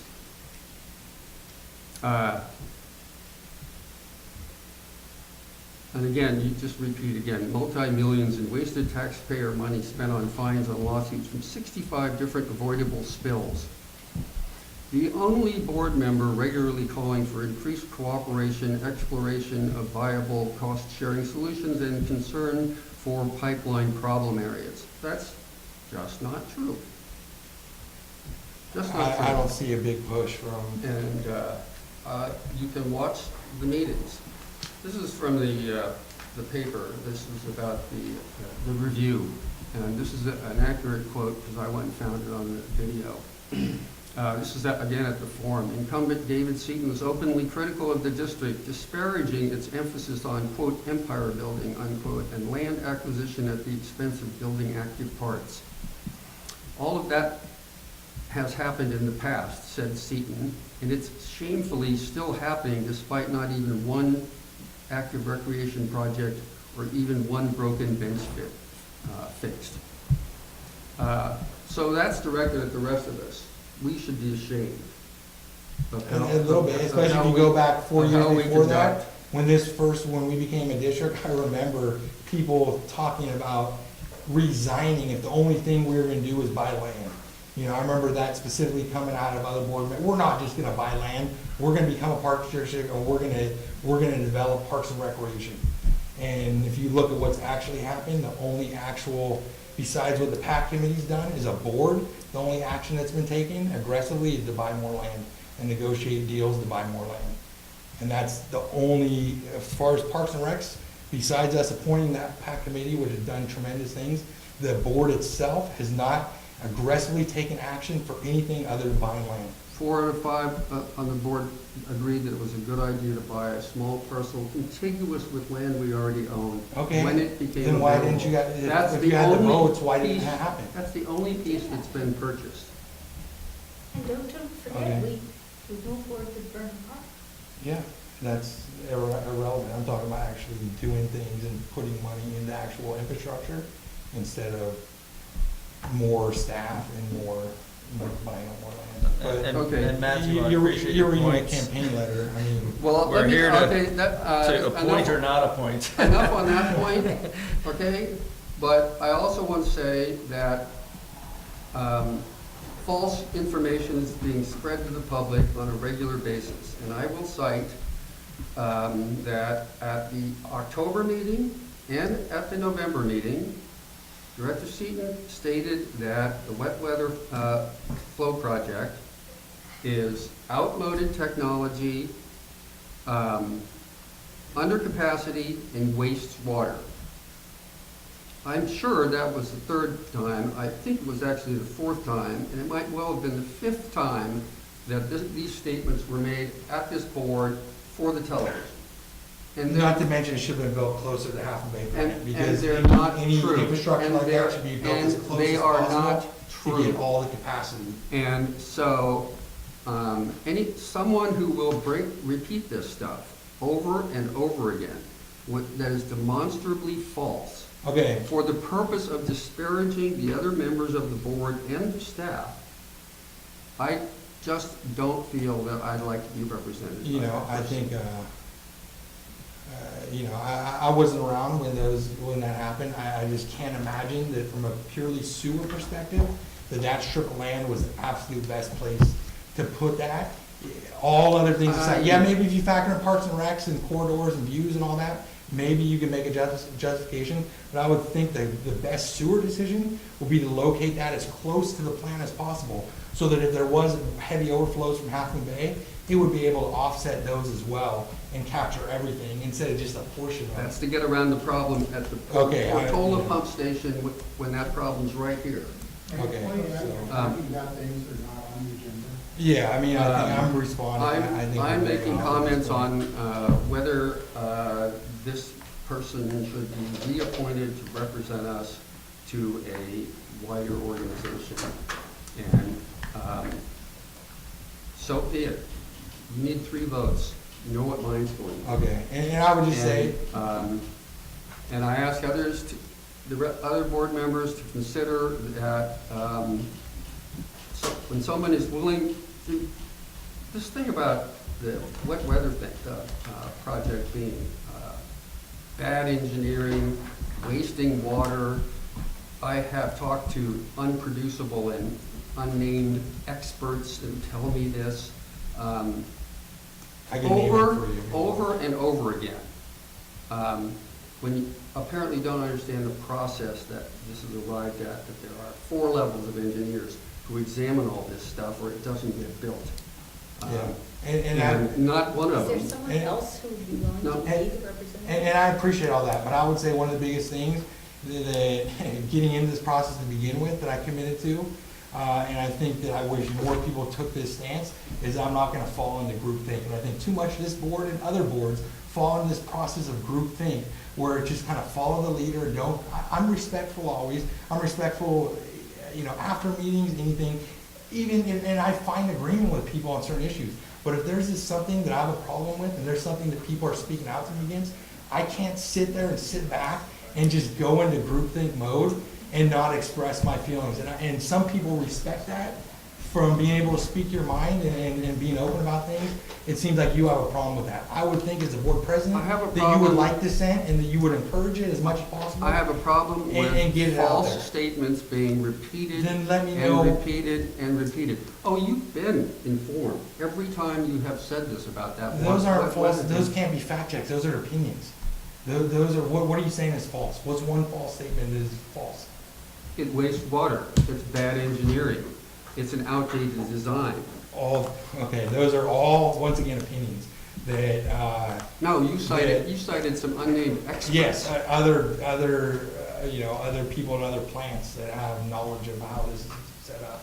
I can Okay. provide you with those references if you like. I've had- My point is that if you understand the CSDA and my role, it's very minimal interaction. There's guest speakers that come from Sacramento. You know, as far as the meetings themselves, we actually haven't been able to even do anything because we can't get a quorum. So that's one of the things I'm working on as a secretary. They nominate me. So Dave, listen, you seem like a go-getter. Help get these things together. So I'm reaching out and trying to, basically, I think a lot of these other special districts that are part of it, as the board members have changed, they don't even realize that they're not even doing this at their meetings, basically. They're not even appointing a new board member. So, you know, as far as if you have any concerns with on that, it's, you know, it's, you know, there's not many opportunities even right now to, as far as if you're concerned with me expressing my opinion, you know, there's not much specific content that's digested. It's more general in nature. It's not just that venue. It's any venue. And I've had my say. I don't think that you're an appropriate representative for this board and this district. That's my opinion and my stance. And so all we need is 3 votes one way or another. Well, would you like to call for a motion first? I don't know that Barbara finished her motion. I think she did make a motion, didn't she? She started to and you interrupted. I didn't No, I don't recall. know. All right, well, let's wait for her to return.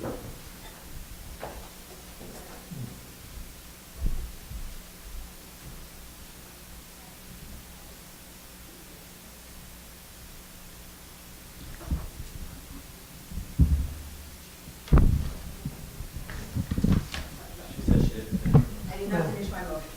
There you go. I withdraw my motion. Would anyone else like to make a motion? Would anyone else be willing to be the CSDA representative? Sure, I can throw my hat in the ring as the representative. Okay. Thank you. I move that we appoint Eric Sukuma as the CSD representative. Do we want an alternative or alternate? No? Well, we need 2 people. Yes. No, we Yes. don't need an alternate. Well, we need them all. We could It's have not, one. it's not a requirement, yeah. Will you be the alternate, Jim? Would you be the alternate? No. I don't, yeah, it's not, All right, this then isn't just- that all right. important a seat. Then I'll leave it with Eric. Do we have a second? I second. Okay. Do we have any other nominations?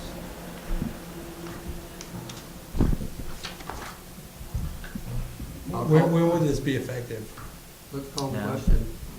Is there a way that we could at least wait until the next meeting, or just because I am like literally in the middle of surveys and different things, and I'm like halfway through, just wait until the next meeting, it's just more on that, on this, my role as a secretary, just to finish that out, and then the next meeting, Eric can start, you know. When is the next meeting? February 12th. My motion is effective February 15th. Okay. Thank you. Yes. Okay. Okay. Is that okay? Yes. All right, I'll call the question. All those in favor of the motion on the table? Aye. Aye. I'll abstain. Okay. Okay. Thank you. Thank you.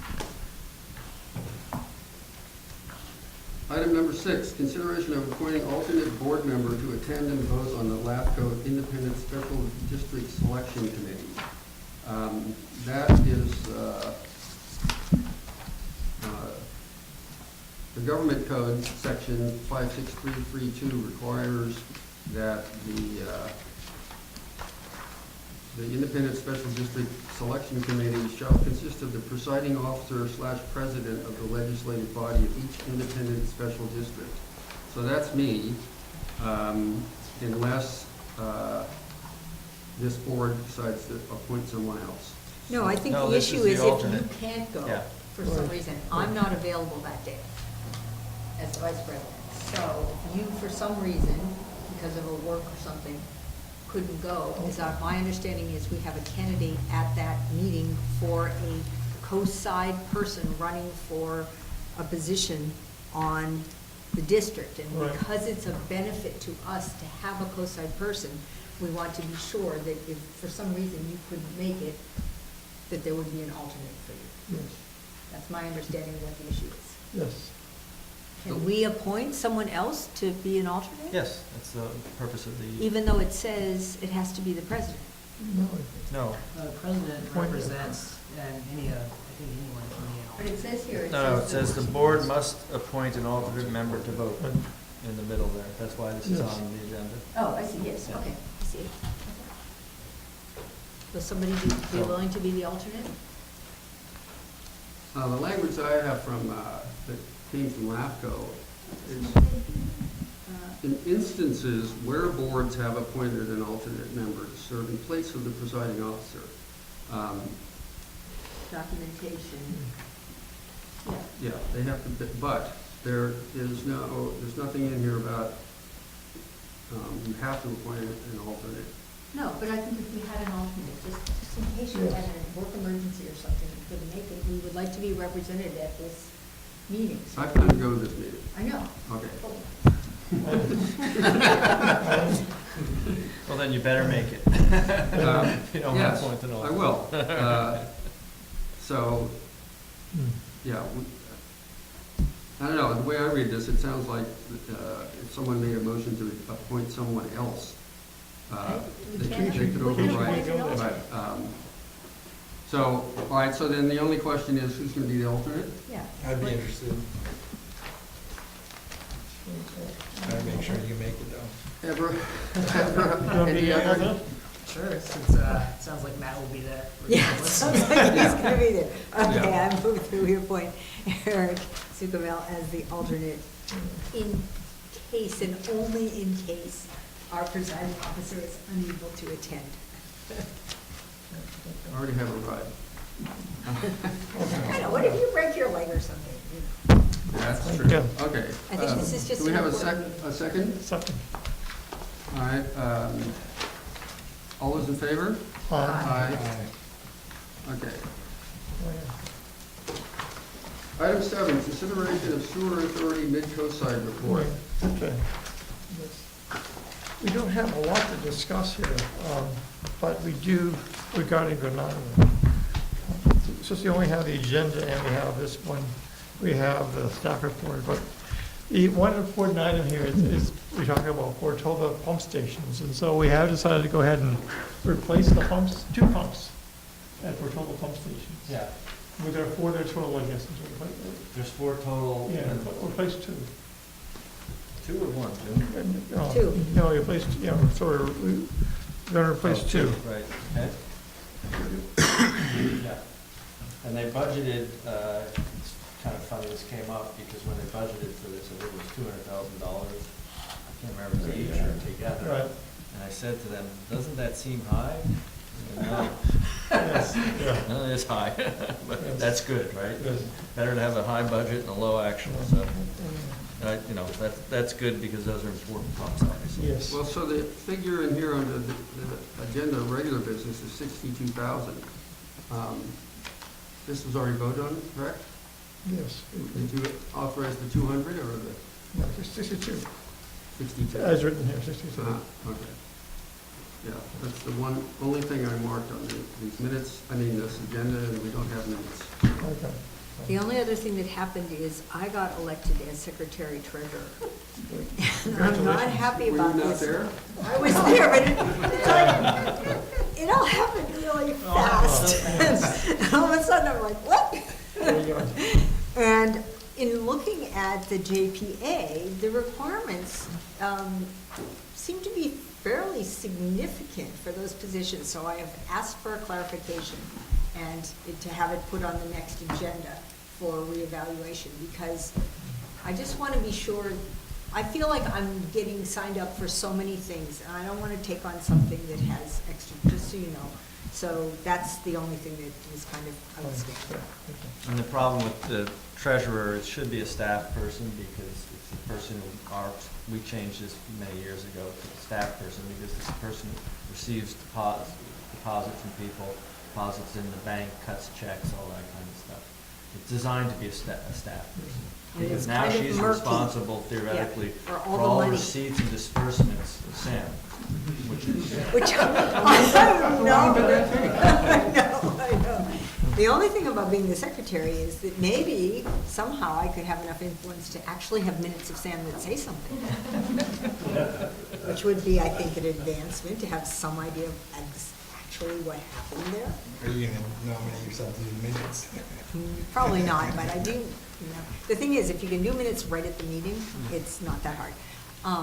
The one other thing is, I just want to just mention this issue, which is that one of the manager's reports we received recently said, one of the SAM manager reports said that they didn't hold their monthly manager meeting because the local managers refused to be recorded. But in fact, according to Chuck, the meeting did happen.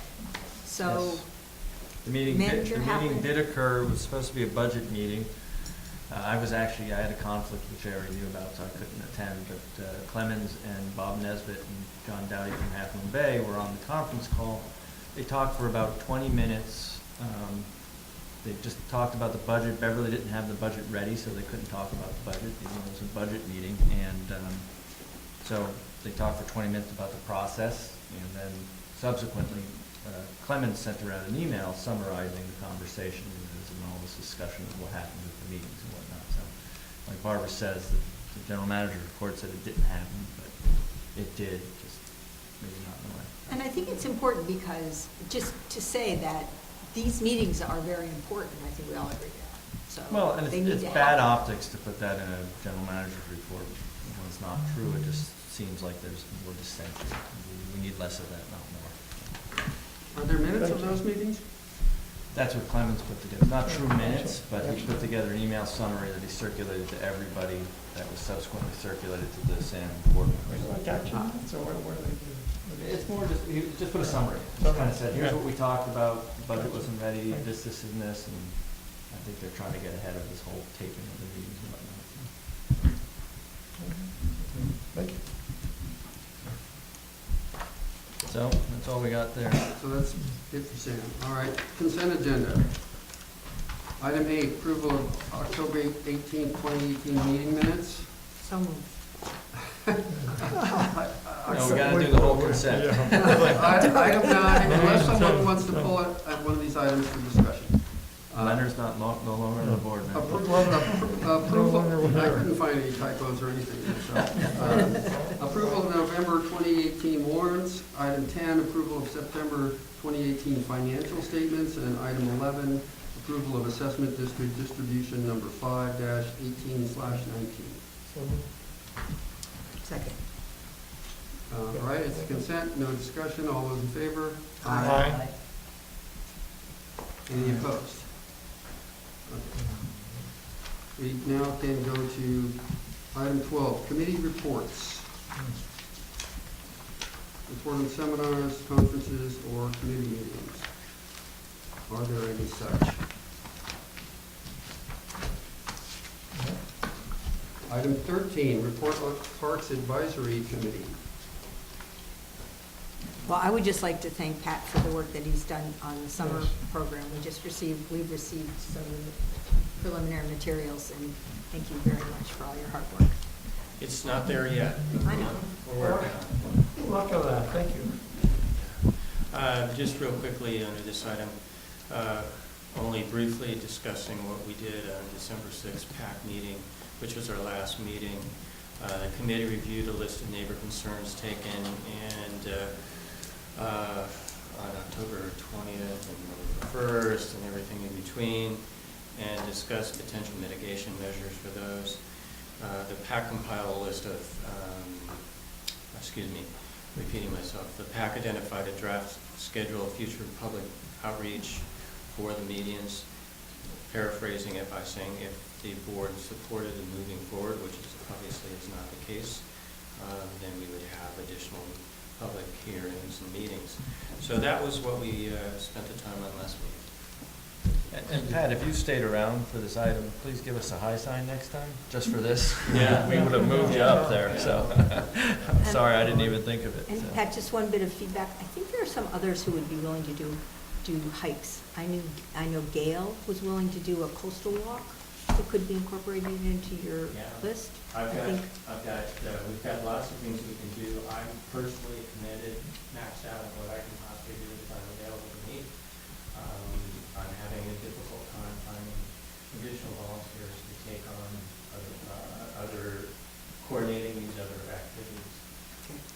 Where are we at with So we could, if we have someone who's willing to just step up and say, I can do it, that's great. I think we can do that. Any other questions? I was just gonna say with other outsourced vendors, I know I saw some of the contract and some discussion. Is that still something you think is possible given the timeframes and line some of that up? Yes. Just to give you an idea, two organizations are lined up. We're just waiting for your approval if we want to move forward with it. The kids skate park, not skate park, skateboard camp, and the contract with teen girls, introduction to sailing, another contract with the yacht club for single sailing. Those are ready to go. Very good, thank you. Thank you. Thank you. My only comment is, You can never move away. There you go. Thank you. My point would be, please hire a staff person. There you go. Yeah. There you Yes, go. yes, we're Understood. so lucky you are here. Right. Item 14, attorney's report. Item 14, general manager's report. Nothing further? Item 16, administrative staff report. Yes, I hate to do this, but I just want you to know that we've been busy setting up the new bank accounts. It hasn't been easy. We actually ran our first payroll with our new payroll company because of the switchover. We previously had Wells Fargo payroll, and because we left in the process of leaving Wells Fargo Bank, we had to change our payroll processor. So we're with ADP now, and we had our first payroll on the 15th, and it went smoothly. I'm still having some issues with getting all the forms settled for the transfers from Leif and so forth, but I'm working on that. We had auditors in the office for the last 2.5 days. We've completed our field audit, and aside from just a couple little things that staff needs to do, the audit will be prepared for board approval pending the STAM audit completion, because they do need that to be completed to finalize ours. And then the last thing I wanted to report on quickly was that I got an email from Cleopatra yesterday, or actually today, too. From the RCD? From the RCD, and they are excited about starting up the weed eradication on the Burnham Strip parcel. I will go ahead and just, rather than say it out loud, I'll just go ahead and spend that time. I'll go ahead and forward the email to everybody. But she provided pictures of what they'll be taking out. There will be some visual changes once they start doing these eradication. And this is all under the management plan proposal. And the contractor is apparently ready to start next week. Let's put a notice up in the post office that explains what we're doing. Maybe we should even put a sign, what's happening Yeah, she had here. asked about if we wanted signage and what we wanted to say, so. I'll be around tomorrow. Okay. Can I help maybe with this? Because Yes, I absolutely. want the community to know what we're doing.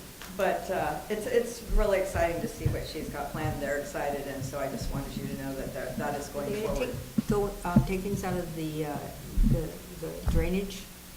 Yeah, part of it is the acacia, and those are the big ones, so that's going to be the most visual impact when they start taking those out. There's going to be some I'll give less privacy to people using it. There's going to be some hand removal of the jabata grass as well, and the weather might delay some of it, but for the most part, they plan on starting next week. Great, that's it. Thanks. Delia, is one question, is this all mechanical and by hand, or are there chemicals involved? There are, and that's what the signage is for. She stated specifically that there will be, and I'll tell you exactly what she said if I can find it real quick, but there is some spraying involved. And they were asking if we wanted to have some notices posted, which I figure we would, to advise walkers or people, walking through there if there's going to be some spraying done. Yeah, well, they can't spray in the wetland. I'm sure they're. I'm sure they're very This aware is of that. this is their expertise. So I was just trying to see if I could find. What Come she by said about tomorrow, we spraying. can talk about this. It's a specific type of spraying, and it says removal of the jabata grass includes spraying with a foliar applicated herbicide. And she wanted to check with us if we wanted signs posted with herbicide information. So, and I assume that we would. So that's what so we can talk about that. And does the board need to do anything to keep this going? Not really, because this was already approved by the board with the management plan. The first, the phases that were approved. This is a part of. Great. Thank you. Item 17, engineers report. John Rayner has prepared a summary update of the Meteor Creek Crossing project. So the county will be taking that bridge down, the existing walkway bridge, and replacing with a new one. So in that meantime, we've got that little 2-inch force main going over the existing bridge. We're going to reroute that to a manhole up in, somebody help me here, not Alameda. What's up there? Up the road. Alameda. Is it Alameda? Alameda, Okay, it's up Alameda. there, yeah. Okay, it is Alameda then. Yeah, so temporarily while they take down the old bridge and put the new bridge in, and he's coordinating with them to see if we can hang our pipe over the bridge again. Do you know what the timeframe is for the bridge moving? Supposedly late this year. And that's all I've got. Do we want to hang a pipe on that bridge again? What? Do we want to hang the pipe on the bridge again? Well, we're gonna look at the cost of it to see what it is. If it's relatively inexpensive, yes. If not, we'll have a discussion item on it. Part of it'll be the timing of what's happening with the state, sending the force main permanently down to Naples Beach pump station. So. Right. Yeah, I think the county is probably not gonna make this very cheap. No.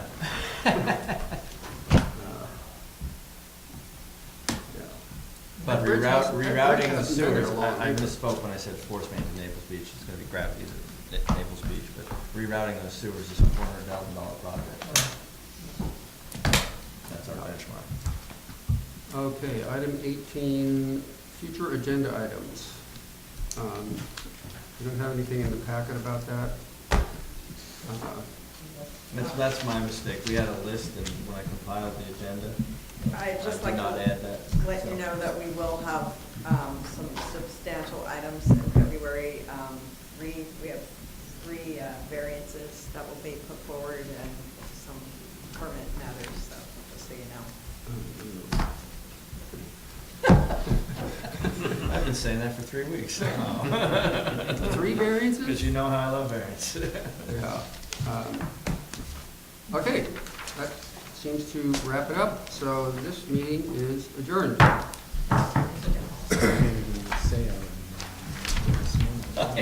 that's why I thought I was wrong.